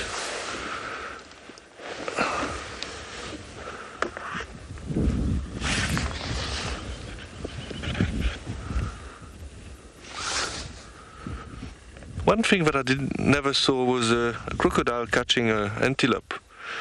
That would be quite nice. Obviously it's not very nice, it's a bit sad, but it would be quite impressive to see. I saw a crocodile before catch a fish, which looked very violent. And I would like to see a proper kill. I know there are crocodiles in that dam. I can't find one for now. I will try my best.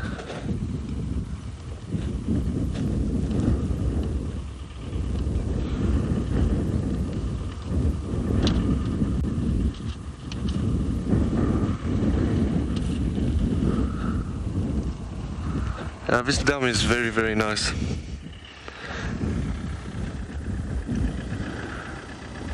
Even when it's quiet, it's always pretty and lots of birds around. So just one vehicle is going to pass us quickly.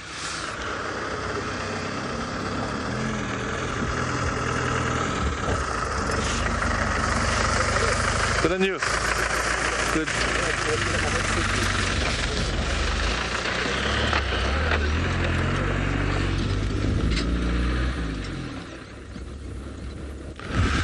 There is one hippo quite close to the dam wall. Maybe we should try and see it.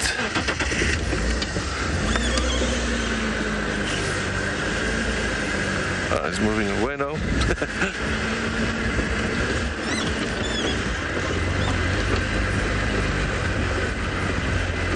There we go.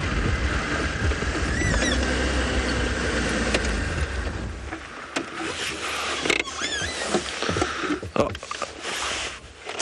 probably going to come back up soon.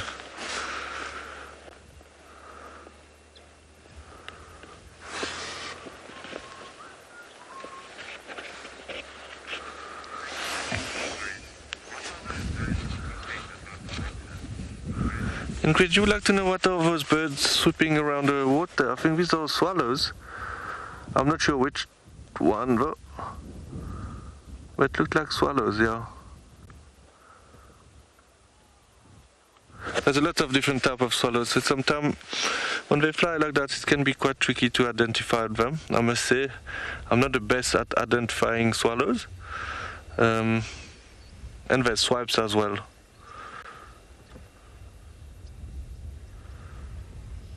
Probably busy eating insects flying close to the water.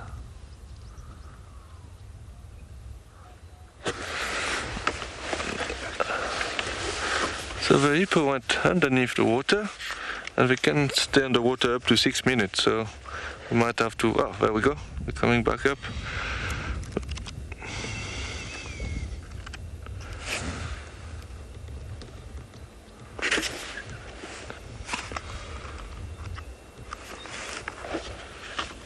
Got a fish eagle there. No.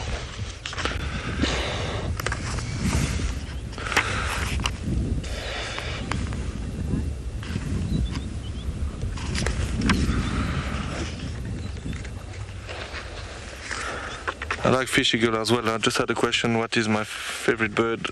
The fish eagle is one of my favorite, I must say. It is beautiful and I really like their call. I'm not going to try to mimic the call, but I'm sure all of you know the call of the fish eagle.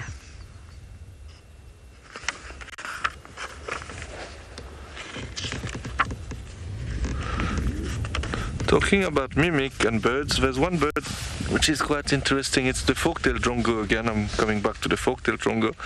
They can mimic other birds' calls. So for example, they can mimic a pearl-spotted owlet call. I'm not sure why they do that, but it is quite entertaining to see. Because sometimes you hear that bird and you're trying to find that bird, but in the meantime it's a Folktale Drongo mimic that sound. So it's quite funny. Okay, so we're going to sit here a bit and see what shows up.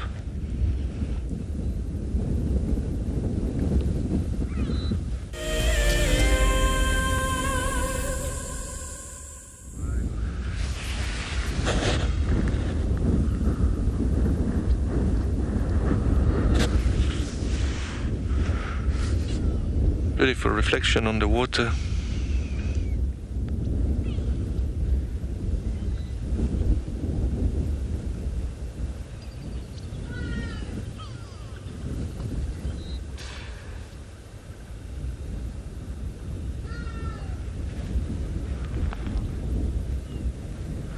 As you can see, it is a bit windy. You can see the little waves on the dam.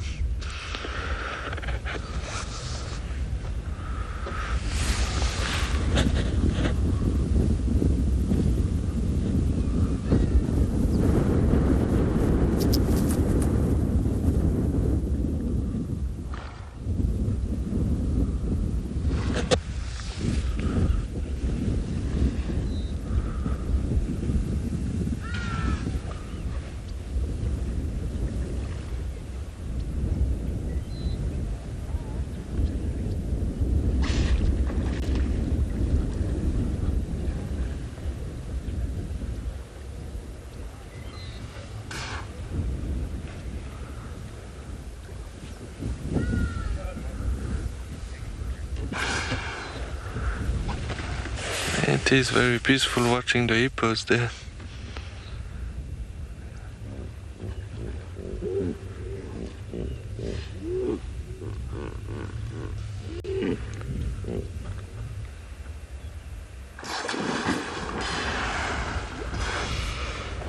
That was nice. Oh.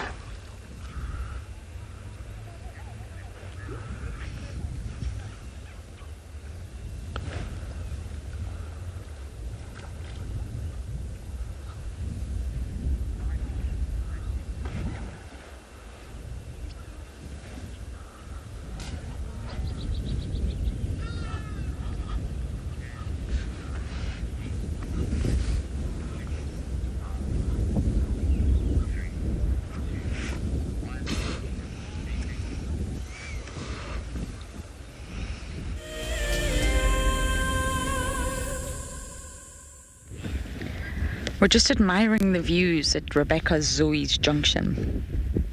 It's my favourite viewpoint in the whole reserve. You can see Gowrie Main. You can see for miles. You can see right across the Torchwood. And you can see the clouds. It's a real drab winter day. And I just received a message that there is actually a bird, or potentially there are two birds, I don't know, on the dam cam that I've never seen before. I have not got these birds on my list, so I think we're going to completely change plans. This is very exciting. And go see if we can get this bird live. It is said to be the Trumpeter Hornbill. I think Ngala managed to put one live, but here at Djuma, I've never put one live, that's for sure. They're not common in this area. That'll be exciting, won't it, Beaks? Beaks is really into his birds now. Whew. But the thing is, we're quite far away, so we're going to do a loop. Let's rock and roll. We might not get lucky, but if we do, that is extremely cool. You can't just focus on the predators here. We lost Tingana, and that's okay. We had a really good sighting with Tingana. Now let's see what else we can find. It's all about diversity. And a Trumpeter Hornbill. I think Davy would be quite jealous about that. Please tell him, FC, make him jealous. We might not get lucky, but we might. Let's go and see if we can find them. Do a bit of birding. I'm still peeling back the layers of birding. BK is also the same. It really takes time. And I've met some incredible birders in my life, especially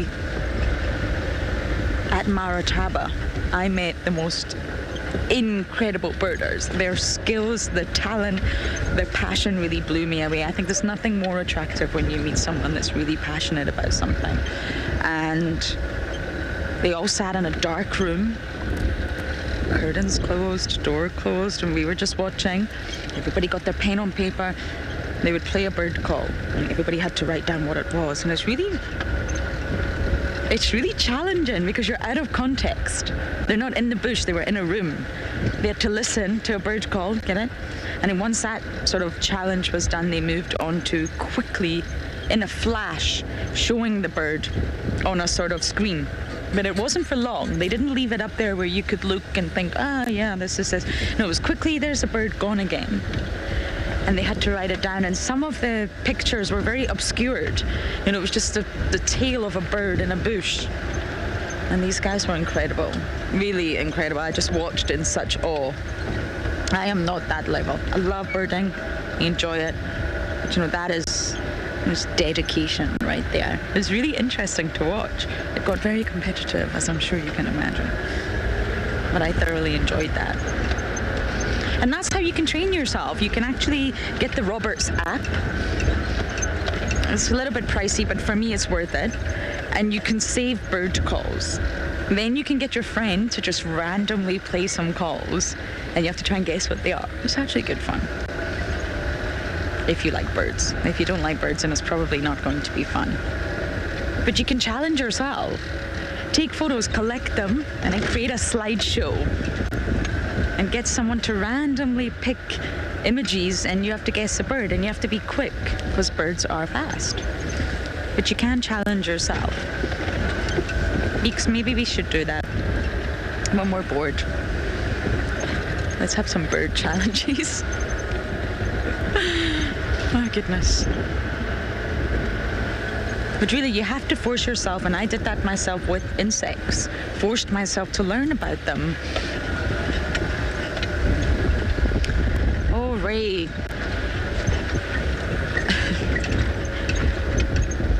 To be honest, the drives have extended in length, and they start very, very, very early. So by the time we get back, we all have breakfast together, and then we go.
Sorry about that, everyone. A little technical glitch. And here I was telling you all the naughty things we do, and you didn't get it. I'm sorry. I can't share those secrets again, Roy. We really don't get up too much. We spend a lot of time with each other. It's our days are very exhausting. It's a very physical job. So really, there's nothing exciting to tell you. I wish there was. We used to work out. We used to have a workout club, didn't we, Beaks? But there's absolutely no time in the day. By the time you talk to your mom, go for a shower, have a little lunch, it's time to go and drive again. Okay, we are making our way to the dam cam. I really want to see these birds if they're there. If we can manage to sort of see them, I really, really want to see them. I've never seen this bird before.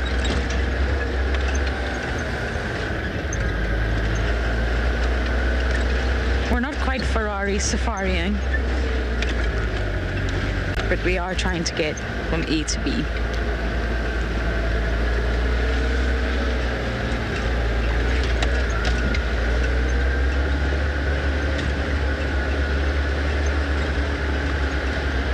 James, Richard, lovely to hear from you. No update, I'm afraid. I got so caught up in Tingana this morning, again, 2 mornings in a row. He was in our camp, so obviously that was quite something. No update, I'm afraid. I haven't heard anything on the radio, which makes me think because they were on Triple M, they've gone west into Simbam or Arathusa. So no updates. I haven't seen wild dogs this stint. I've had a really fantastic stint, but no dogs, I'm afraid. So I shall keep you posted, James. I shall keep you posted. I have to say, when dogs are on a boundary line, it becomes very tricky. It's a bit of a no man's land. It's a bit of a grey area, shall we say, because all the sort of properties from any reserve that traverses in the vicinity can really view them. And it becomes what South Africans would say hectic. Right, Beaks? Say hectic for everything. Everything is hectic. The roads are hectic, the weather's hectic, the spicy sauce is hectic. So that's exactly how I would describe the sighting on a boundary line. It becomes just, it's difficult. It's difficult to manage. Different channels, you get clashes where you're on the northern channel managing the sighting, but then there could be people on the eastern channel managing the sighting, and it becomes very difficult. Okay, we're going to bump into a vehicle, so I think we're going to change tactic.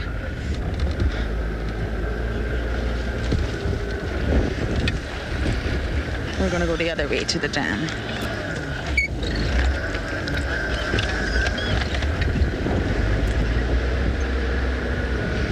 Okay, wish me luck. I really, really hope BK and I can show these hornbills to you all.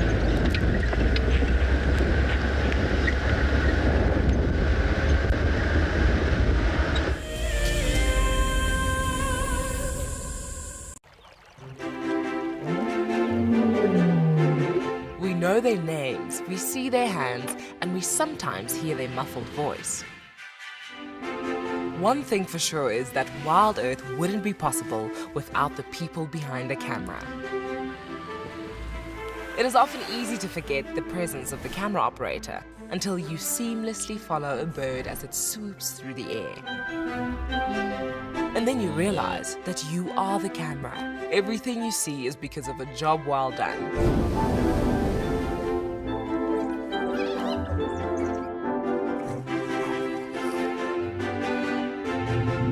Sign up to be a WildEarth explorer and join Lauren at the fire on Saturday the 31st of July as she chats to David and BK to find out why they do what they do.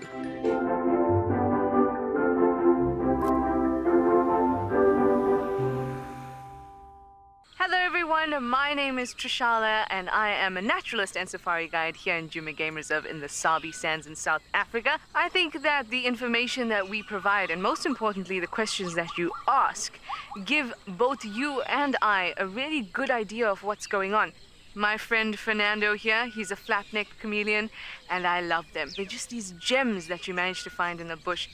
Catch up with the guides daily here on WildEarth.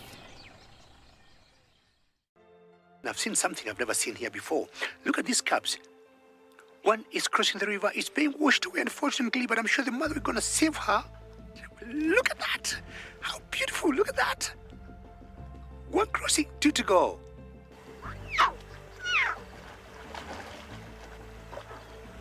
How cool is this? Expect the unexpected here on WildEarth daily. My name is Lauren and I'm currently working in Djuma Private Game Reserve here in South Africa. I love answering your questions during the live safaris. It's my favorite part. It feels like you're on the vehicle with me and I'm able to teach you exactly what you want to know. If you want to ask a question on WildEarth, then you need to register on our website. Once registered, you must go to the live Safari page and ask your question below the live feed.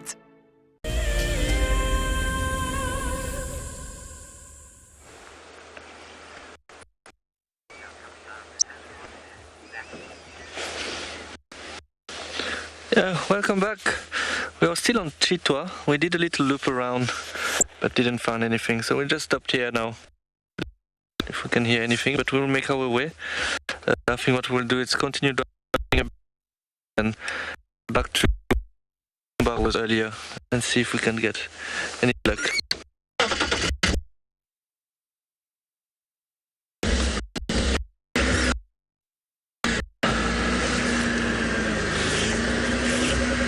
I was hoping maybe to see any sign of my ribs, that would have been nice, but no luck there.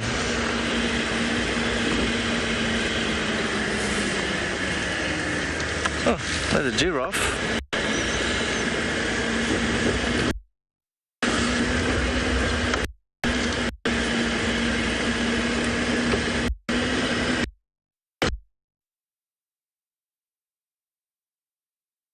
We did found 2 giraffes. Sorry giraffe. Seems to be very shy. There's one coming on the road now, probably going to stop and look at us maybe.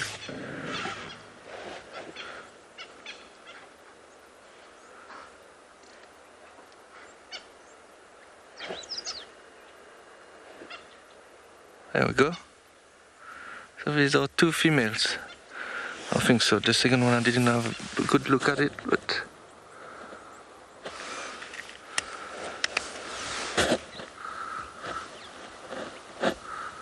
it's a bit sad. There's a power line behind her.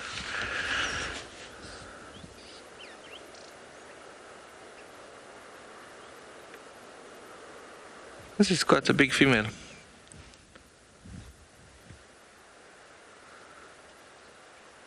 It's very nice and important to spend time with giraffes sometimes if you're looking for predators that you know are in the area, because as they are very tall they can see quite far and very well, so they will spot predators quite quickly. So it's always, actually there's more giraffes, I see 4 now, but they're all in the thicket in that little riverbed there. I think there was an episode with Andrew, who was looking at 2 giraffes, and then they were looking in one direction intensely, and then one lion popped out and he found Talamatis that way. So this is why it's very important to look at their behavior, especially when they seems to be a bit agitated and looking in one direction.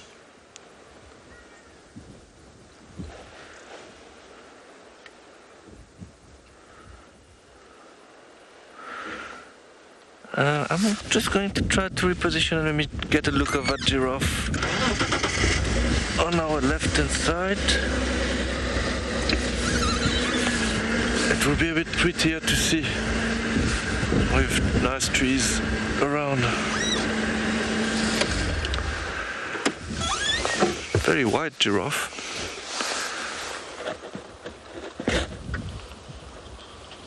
I have some of an oxpecker, red-billed oxpecker, eating the ticks.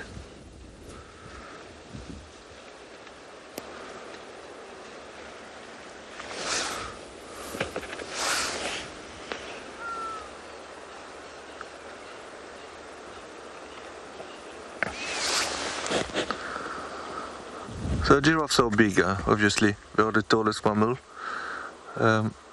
A big male can weigh up to 1,400 kilograms. Candice, you would like to know if there's different species of giraffe?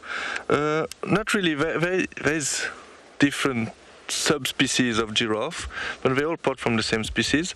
But there's 9 different subspecies. When we say subspecies, they have different pattern on their body. So if you look at the pattern on the giraffe, sometimes you can see it's different. I'm not sure how I can show you that. but it is quite interesting to see the difference between the 9 different patterns. So you will find in different areas of Africa different patterns, for example.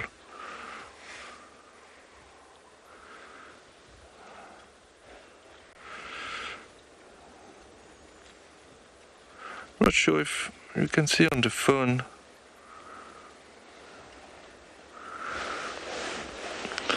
Yeah, so I will try one day to print a paper and but you can see the 9 different subspecies of pattern that you found. Looked like they moved off. Okay, I think we will continue. It was nice to see a giraffe.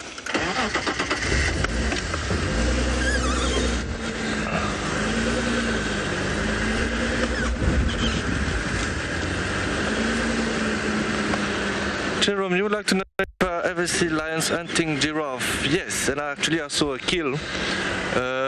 It was very nice to see, but at the same time it was quite sad because it was 2 lionesses who killed a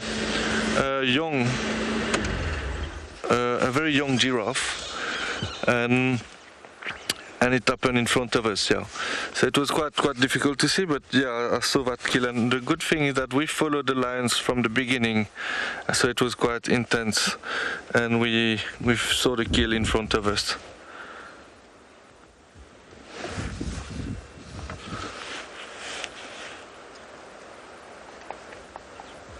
You also have to be careful sometimes when lions are hunting giraffes, because they are so big. If you're not well positioned and the giraffe runs towards the vehicle, it can be quite dangerous, as they can fall on the car. Obviously, when animals are being hunted, they get quite scared and they don't really worry what's in front of them. They will go through the bush, or if there's a vehicle, there's no other way to go, they might push the vehicle away.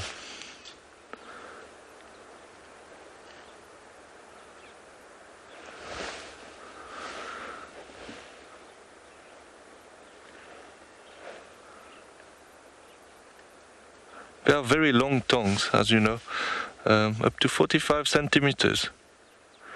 You can see this one feeding there.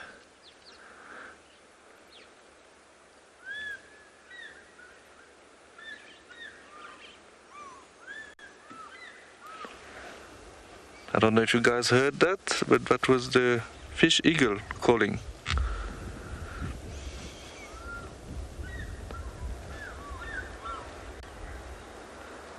It was calling again.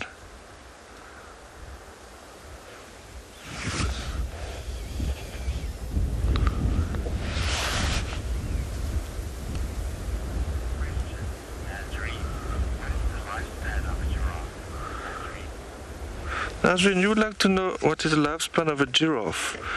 Oh, I'm not sure actually, but I think it will be around, if I'm not mistaken, 23 years, but I will check that again.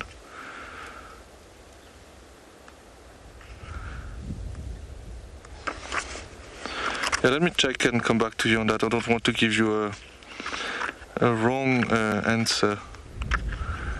I just need to find it in my book there.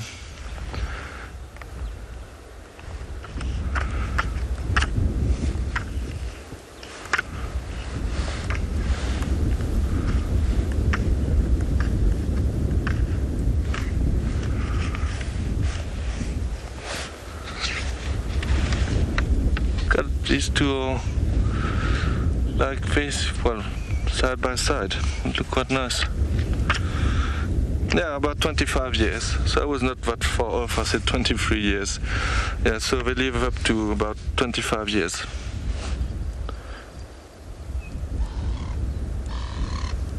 Which is quite a lot, but still not as much as the elephant, who can live up to 65 years.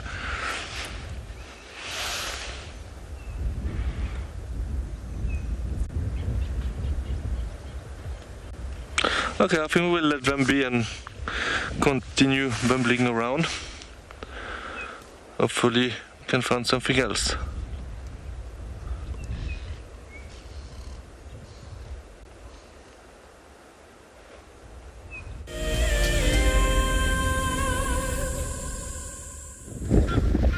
just sitting by the dam doing some birding. It's actually really windy, which is not the best conditions for birding, but that's okay. We're just going to sit here. This is this very specific bird that I am looking for.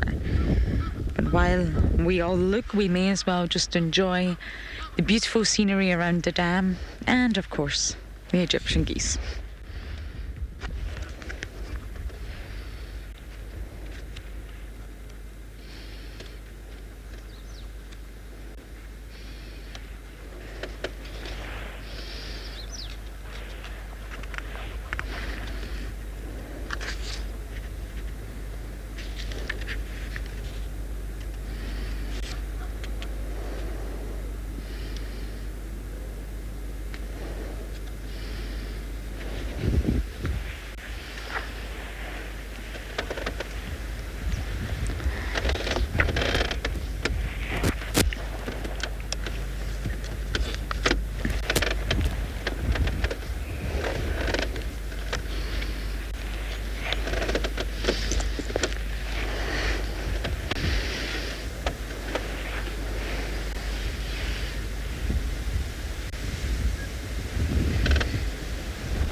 No luck so far with our Trumpeter Hornbills, but I'm sitting in my birding spot with my binos. If you can bird without binos, then you must be a very amazing person. But I'm going to show you what this hornbill looks like for those that maybe has never seen it. It's a Trumpeter Hornbill.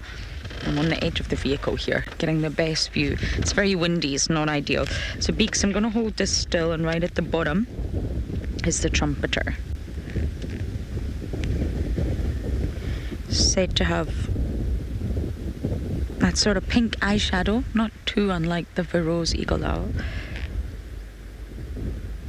It's got a casque. You see this part above the bill that's called a casque? And emerald green and white. So that's sort of what we're looking for. I don't know if we're going to be lucky, but we may as well try. But I've never seen this bird, and I really, really want to see it. I'm not sure if it's ever been put on live by the Djuma team. I'm not sure about that. Okay, Beaks, are you ready to do some birding? Not done birding with you all in quite some time. First one, brown-hooded kingfisher. You see him? He's always here. Not in his usual spot. You see him just on the edge there. Beaks has got him. Okay, there's bird number one. Birding in winter is much easier than in summer. In summer, it's hard. You get all the migrants. It's really not easy. Okay, try and see. Oh, the waxbills have gone. The blue waxbills were having a little drink. Okay, then the usual suspects. The Birchall starling. You see it on the embankment there where the geese are, just before it. The Birchall starling and the Egyptian geese, usual suspects. If you didn't find Egyptian geese on a safari, I would be worried. I'd be asking, where on earth did you go on your safari?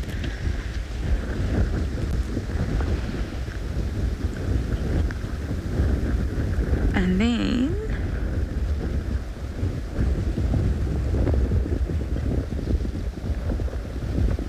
I had a pied kingfisher earlier. I can't see that anymore.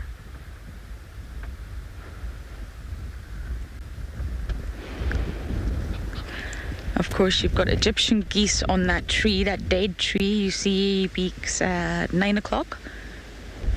And then below that, you've got the usual suspect, the lapwing, the blacksmith. Dink, dink, dink, dink, dink, dink, dink, dink, dink. Now, the wind is so deafening that I'm not sure we'll hear many calls. Avro, you're right. I've only recently got into birding and I'm not amazing at it, but I love it. And I think you need to force yourself. Get a good pair of binos and just sit. Winter is easier if you're in the low veld at least. You don't have the summer migrants, which, you know, really increases the number of birds here and becomes quite challenging. Winter is definitely easier to start your practice. Oh, we've got canaries up there, Beaks. You see them holding on for dear life. Tiny little birds. I think it's the yellow-fronted canaries, I think. Okay, we're doing not bad. But I want to see the hornbills. Let me just turn Cedric down. But birds are incredible, and just the fact that they have evolved mode of flight, they can lift off into the skies, is something I think humans are incredibly jealous of. And I often debate the question, I'm going to ask you all, maybe FC can do a poll, I'm not sure. Would you rather have the ability to breathe underwater, and stay underwater and swim the oceans for as long as you like? Or would you rather have the ability to fly? Can we do a poll, FC?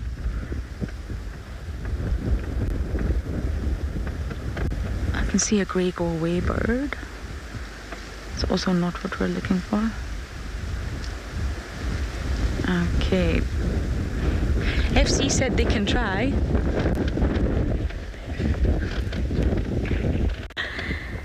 And count the answers. So tell me, would you rather be able to swim underwater and glide through the oceans and not have to come up to the surface for oxygen? Like a mermaid? Or would you rather have the ability to fly the skies like a bird? These are the things I think, you know, when you've got nothing better to do. I change my mind regularly, so no pressure, guys. But I'm going to play the Hornbill Call through my mic. It's windy enough and they're not in the immediate vicinity, so it's okay. I can play it through my app. I hope you can hear it. Okay, this is a trumpeter.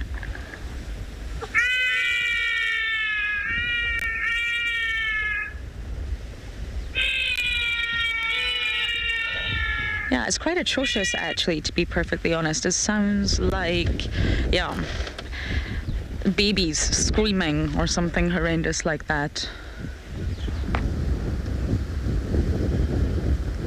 It's not a good call. What do you see, Beaks?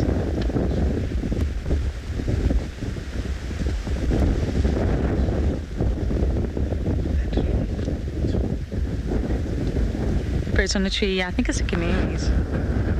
My goodness, this wind is relentless. I've also looked above us for the Verreaux's eagle owl in that jackalberry, but I don't see it, which is a shame because it's such a delightful find.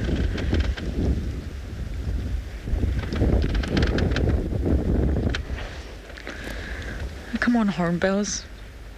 Come, grace me with your presence. Allow me to increase my bird list.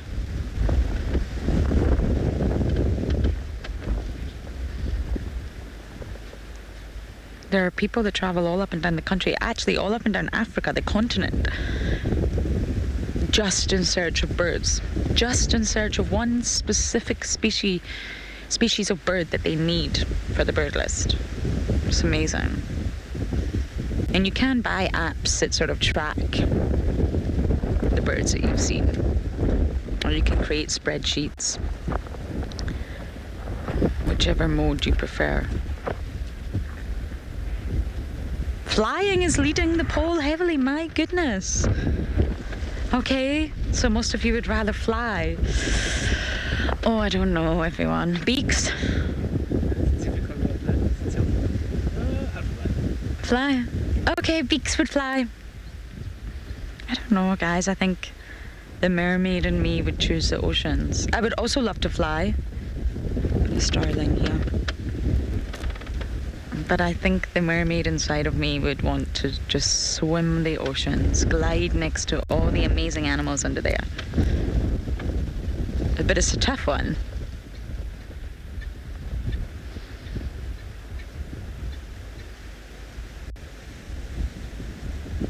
And a lot of birds have unique specializations. You know, woodpeckers have very specialized and extremely rigid tails to act like a third leg. To give that tripod stance when it's sort of pecking away. It needs support when it's drilling its head into the wood. The tail acts exactly like a tripod, balance. Battleiers, as you know, a very, very short tail. To reduce drag and to get in really, really low. Special technique in aerodynamics, sorry.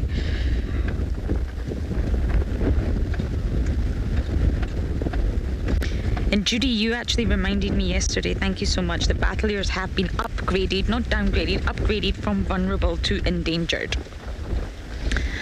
On the Roberts bird list, it still very much says vulnerable, but they've been upgraded, which means it's a slightly better improvement in the IUCN listing. So apologies about saying vulnerable yesterday, they have been upgraded. My goodness, this wind. Okay, we can do better, we can get some more birds. I'm gonna get my binos out.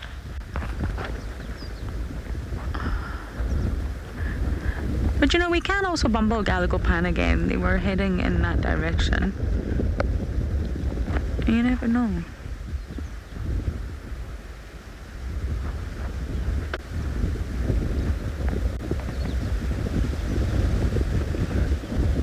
But it's, oh, the helmeted guinea fowl right at the other side, Beaks.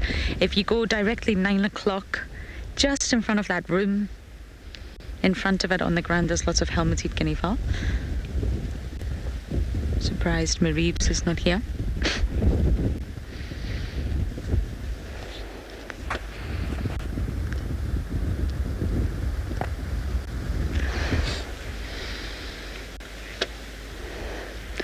Andre, I'm terrible when it comes to birds. I'm not faithful when I say my favorite. Because the more I learn about each species, I just think, oh, that one's amazing. I do love kingfishers, I must say. It's definitely one of my favorite groupings. I love vultures. I really, really do love vultures. I love vulture sightings. I love learning about them. I love raptors in general. Your tawnies, your Wahlbergs, battleiers, even owls. Owls are sometimes classified as raptors.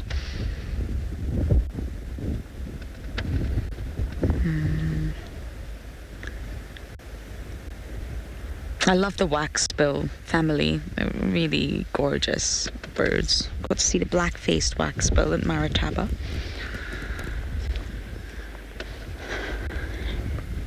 I had the most amazing pelican sightings in Namibia when Davi and I went to Namibia. Wow. I mean, really wow. Love bee-eaters. Got to see the carmines this year, or last year, sorry. That was really quite special. The little bee-eaters are gorgeous. Europeans grace us with their presence. And I got to see the white-fronted in Marataba. That was a new one for me.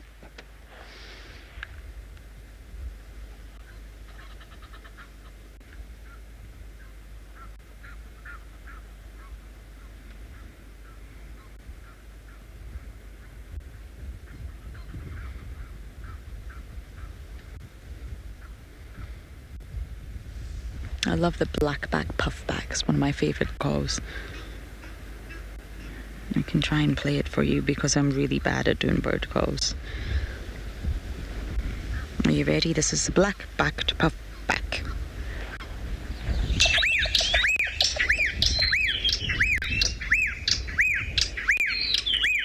Cool. I love that one. That's one of my favorite calls, along with the orange-breasted bush strike. And the chin spot batters. Oh my goodness, there's just too many incredible birds. Storks are also pretty incredible once you spend a lot of time with them. See, I'm not loyal, I'm not faithful to my favourites. There's just too many favourites. But we are going to sit here a little bit longer and hopefully we get lucky with the hornbills.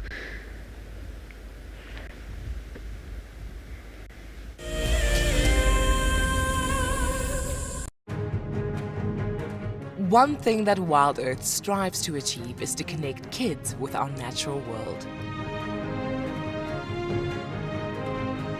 One person who agrees with this is Kate, an 11-year-old girl who founded Kids Can Save Animals to help inspire her generation to help mend the planet. Her motto is that kids may be young, but age does not define your impact. Kate is coming all the way from America to join us at Djuma for a live safari. She wants to connect with all of the WildEarth kids, answer your questions, and help you understand that there are plenty of ways that you can make a difference regardless of your age. So join us on the 4th of August at 2:30 p.m. Central African Time for a very special kids safari. As one of the industry's best and Fagasa endorsed training institutes, NJ Moorfield Guide College produces professional guides of exceptional caliber and gives students from around the world an incredible experience. NJ Moore offers courses to suit all types of interests.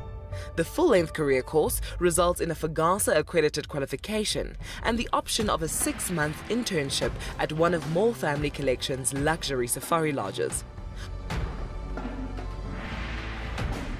Shorter courses are a great introduction for those considering a career in field guiding or even a life-enriching experience in your gap year.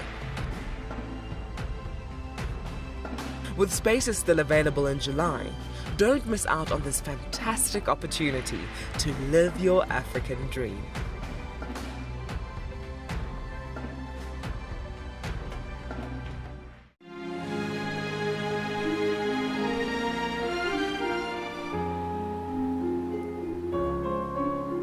You are cheeky. That was a brave decision. Amber Eyes is... Oh. That is so magic. That was absolutely wonderful. Amber Eyes just gave that cub an enormous hug. Expect the unexpected here on WildEarth daily.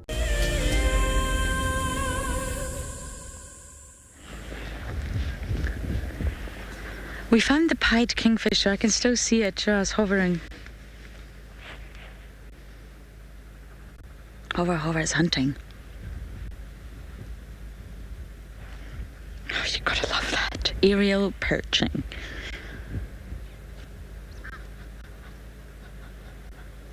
It's back to that original tree that it was on earlier. Sorry everyone, I've been live a very long time. I'm just going to take a sip of water.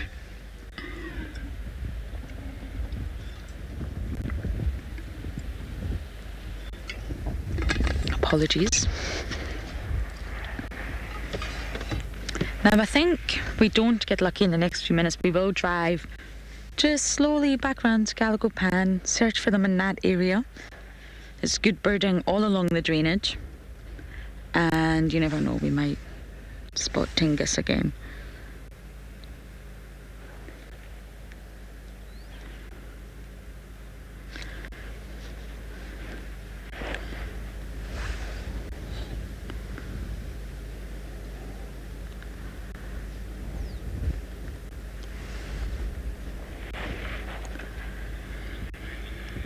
Okay, I'm going to give it one last shot for the hornbill, and we're going to send you guys over to Cedric.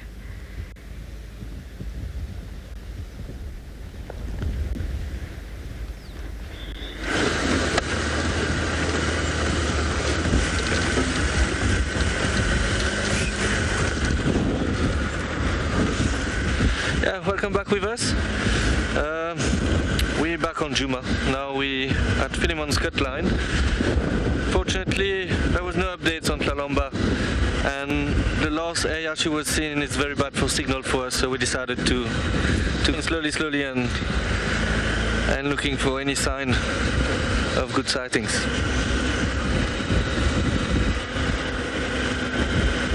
I was saying this morning that the sky should be nice and clear, but actually it is quite cloudy. And but I don't think it's going to rain. I think it's just a bit cloudy.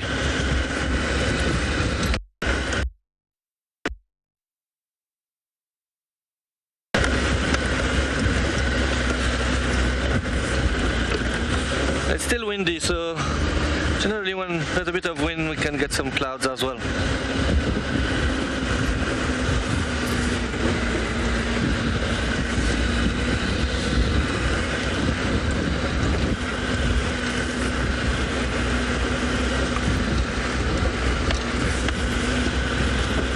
I think what we'll do from here, maybe go check Zoe's Road again and then go maybe check Sandy Patch area, see if there's anything there.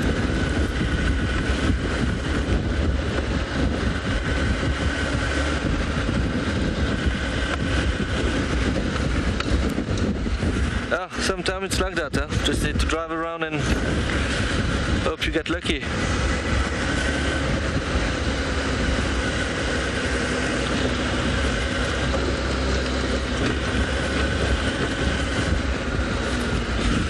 It'd be nice if Lauren can find the Trumpeter Hornbill. It is a very cool bird.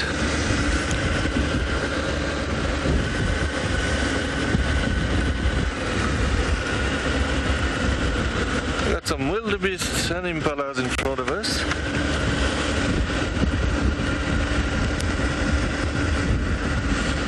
Yeah, I saw Trumpeter Hornbills in the past. I saw it in Zimbabwe, but also in the Kruger Park. And it is very nice to listen to them. It's a very nice and specific sound. I'm just going to stop here and look at this wildebeest with a young one. It is quite windy here.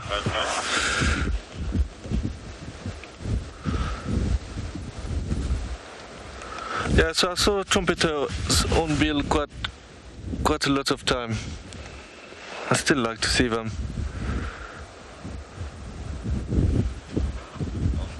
It's weird that this female is alone with the young wildebeest there. Maybe there's more wildebeest around.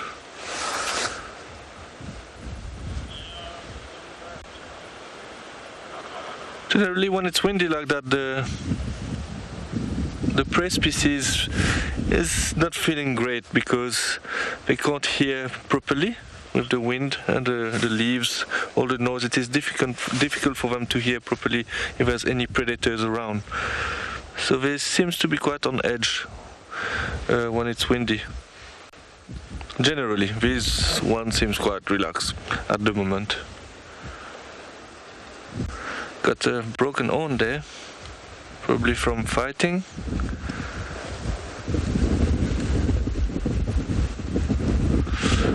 Let's continue and see what we can find. A little bit more impalas in front as well.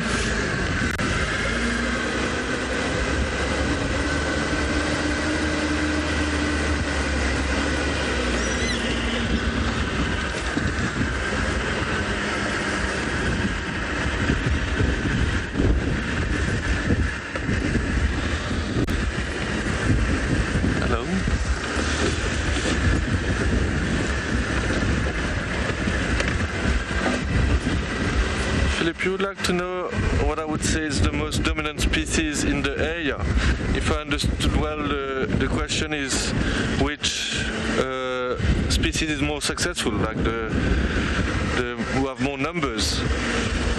I think it would be the impalas. There's quite a lot of them. So I would say impalas as a single species.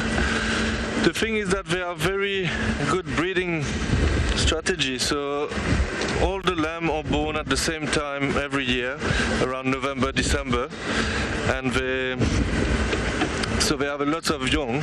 So even though lots of predators are killing lots of young, there's still a lot of young left.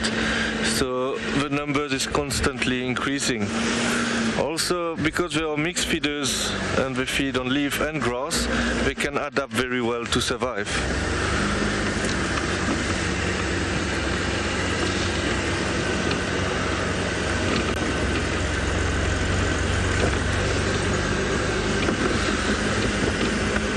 Obviously, this is for the mammals. I think insects, there's much more, but it's difficult to to know how much insects there are and from which species, how many there are. But yeah.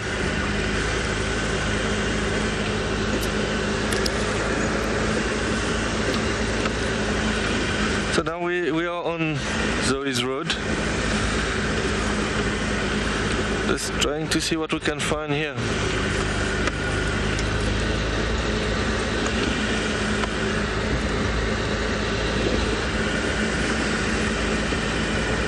It's getting a bit warmer now, which is welcoming.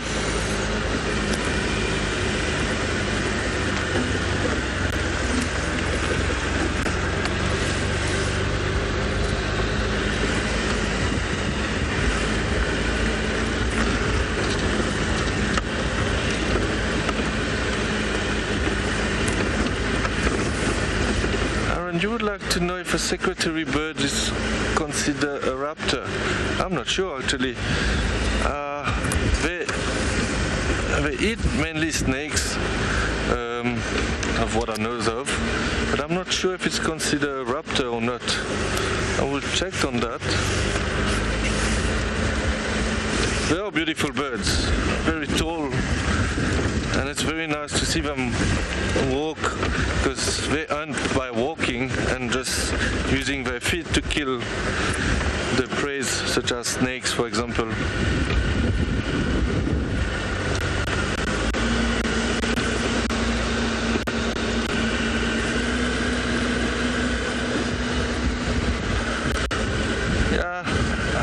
I had a few sightings of secretary birds, but not that often. There's one area in the Kruger Park where you see them quite often, but it's called next to Satara, where it's very big and open. So they like these open places, like open plains. But they are beautiful, especially when they fly as well. It's very, very beautiful to watch.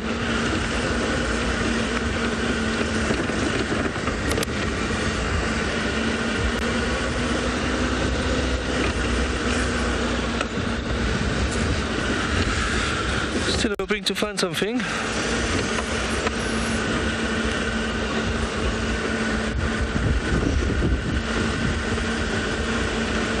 Okay, so we'll continue on that road and see what we can find. Hopefully we will be lucky.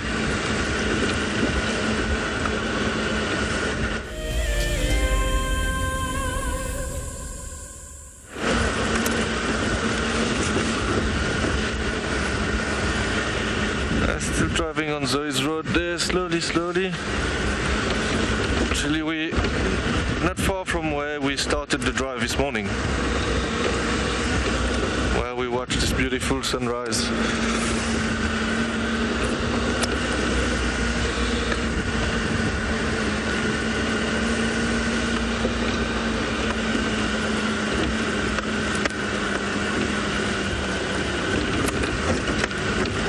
I would like to find some lions as well. That would be nice. I'm not sure where all the Talamat is.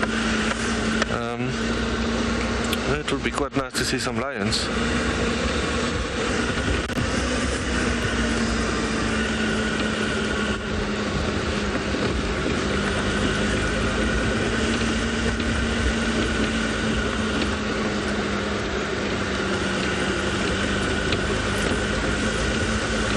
I'm going to stop here quickly and look at the view and just listen if we can pick up any sound.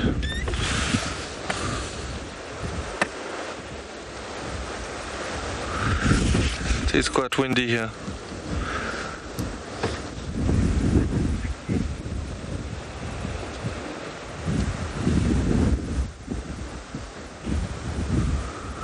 This is exactly where we started the drive this morning.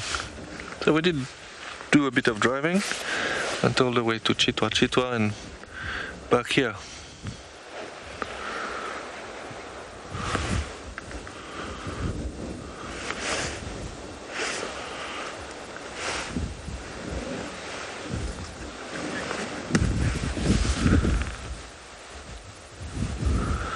With this one it's not easy to hear anything.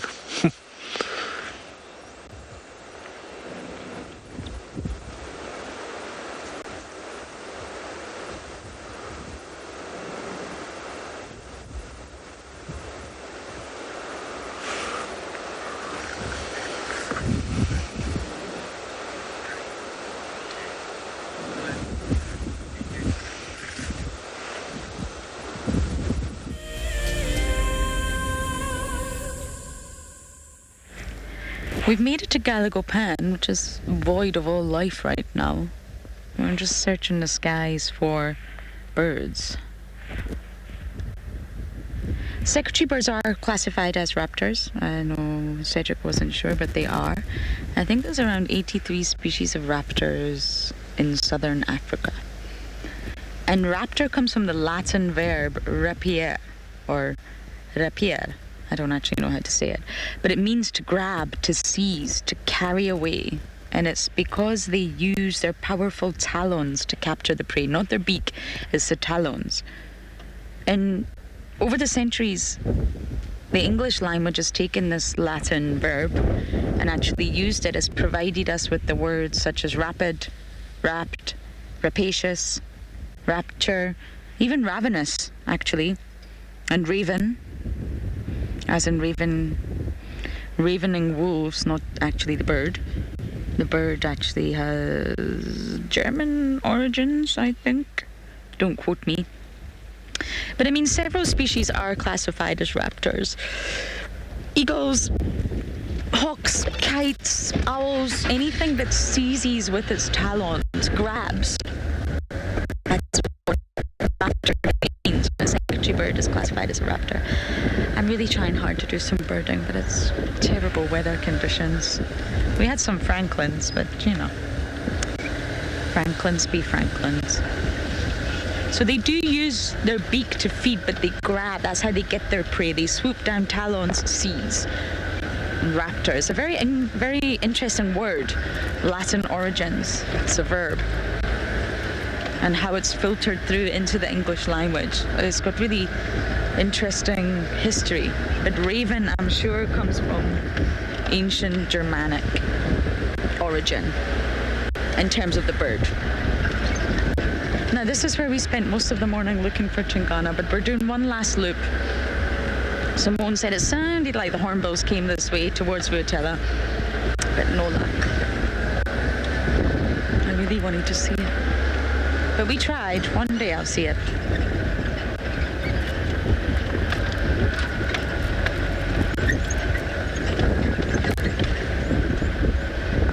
But on windy days like this with overcast skies, it's really not ideal, to be honest. But we got a fair few at the dam.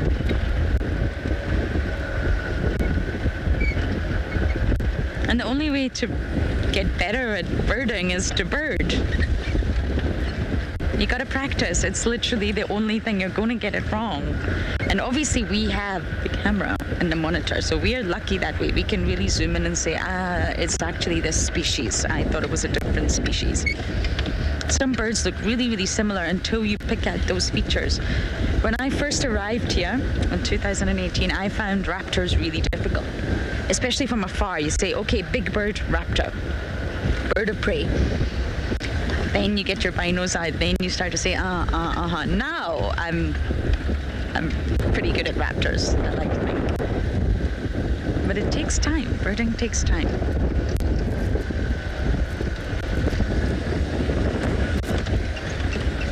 Well, no Tingana. I wonder if we're going to see tracks quite happily walking up Galago shortcut, most likely.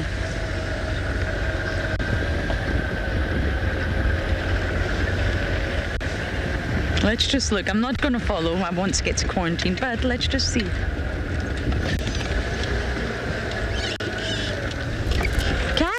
Yes, Djuma will have an active hyena den. Sorry, I'm just looking for Tinky's tracks. Nothing. It could be flat. It could be asleep.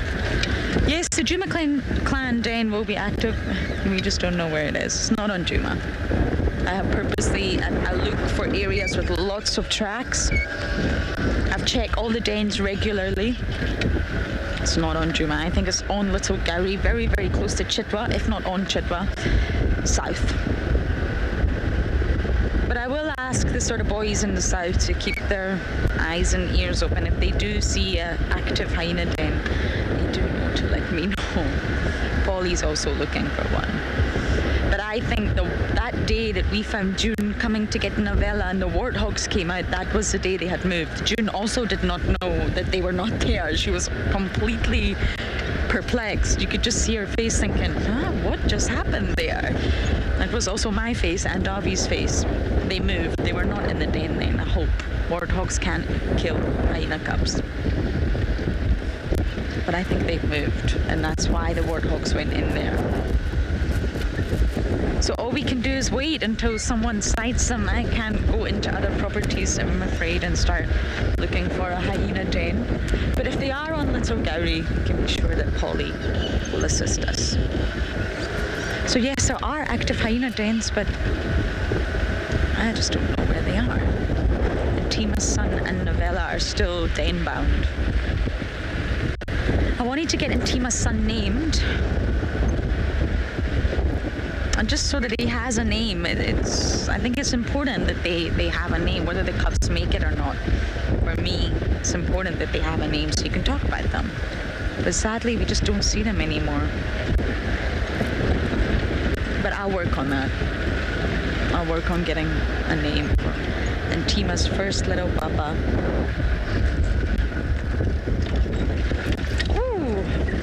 It's a bad bump. Okay, we're gonna just scratch around quarantine. You never know, we might spot these hornbills.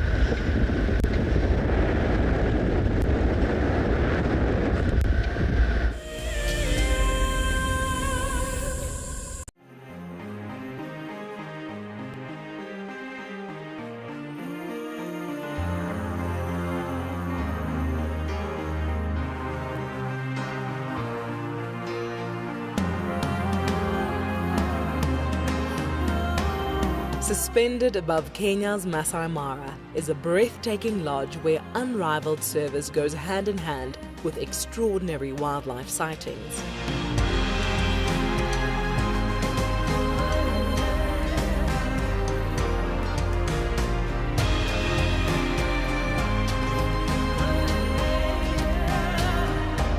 Ngama Mara offers a quiet place where guests have the opportunity to reconnect with the world again. Sign up to be a WildEarth explorer before the end of July, and you and a friend could win a 3-night stay at this award-winning lodge. WildEarth Explorers, it's in your nature.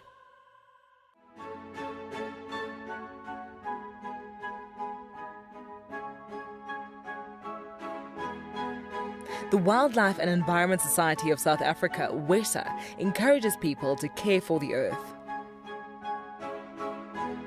Through innovative projects, they aim to reverse the serious issues that we face in the world today. One of these projects is Green Coast, a proudly South African award for sensitive and well-managed coastal sites. This sustainability project protects our national coastlines while providing unemployed youth with a love for their environment and a hope for the future. WESA is a membership and volunteer-supported organisation.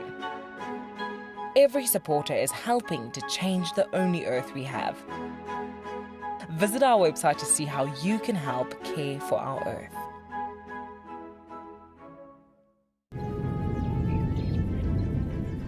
Oh, it's going to be in trouble now. Oh, this is unbelievable stuff. Here comes a hippo in too. Go, Impala. There's a hippo coming in.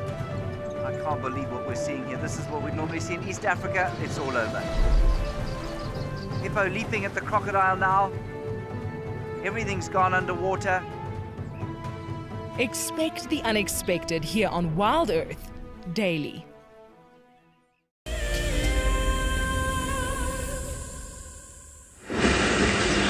Yeah, welcome back with us. We just found another giraffe. And another beautiful giraffe. Looks like a female. So we're almost at Sandy Patch now. We did quite a loop around, but no luck, unfortunately. Very good that we got the answer for the secretary bird, which is a raptor. That's nice to know. You never stop learning in the bush.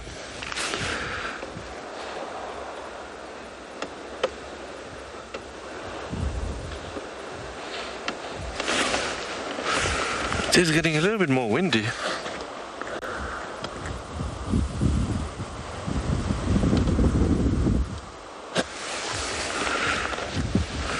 This is completely a different color from the giraffes we saw earlier. It's a beautiful color, especially on the ribs there.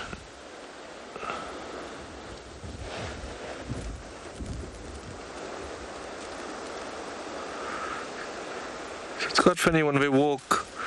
It's the two left leg at the same time and then the two right leg, but when they run it's different. It will be the two front leg and then the two back leg will follow.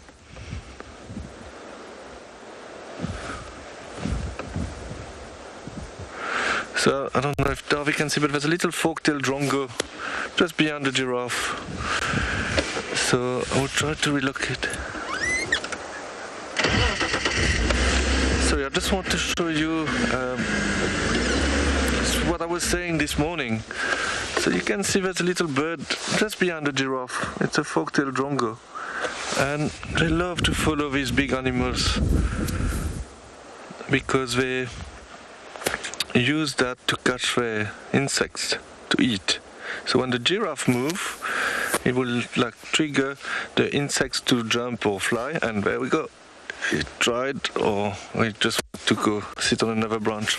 But when the insect jump, the Folktale Drongo will use that to catch it.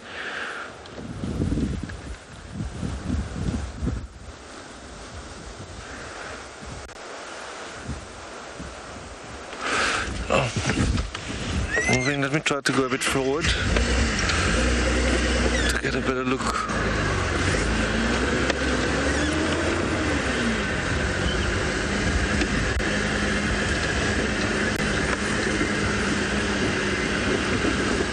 Chris, you would like to know how tall can an adult giraffe get? Yeah, the male can get up to 5 meters, which is very, very tall. Yeah, and a big male will weigh about 1,400 kilograms and will be around 5 meters tall.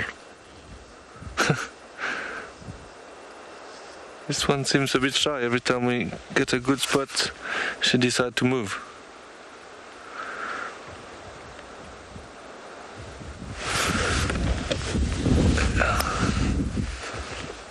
I'm just going to wait here 2 seconds. Maybe she will cross the road, or I don't want to start and drive all the time around there.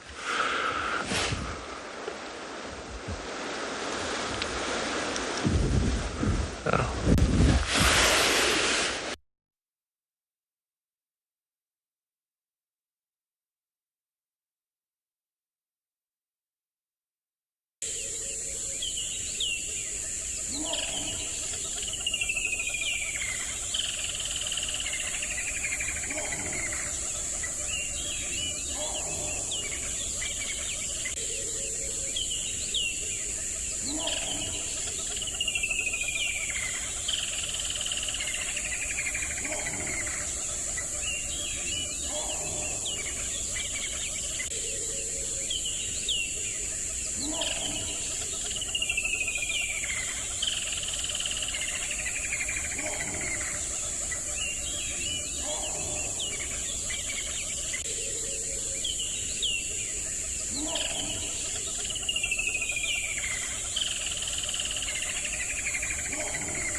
This program features live coverage of an African safari and may include animal kills and carcasses. Viewer discretion is advised. Good afternoon, everyone. Welcome to an extremely hot afternoon here in Djuma Private Game Reserve.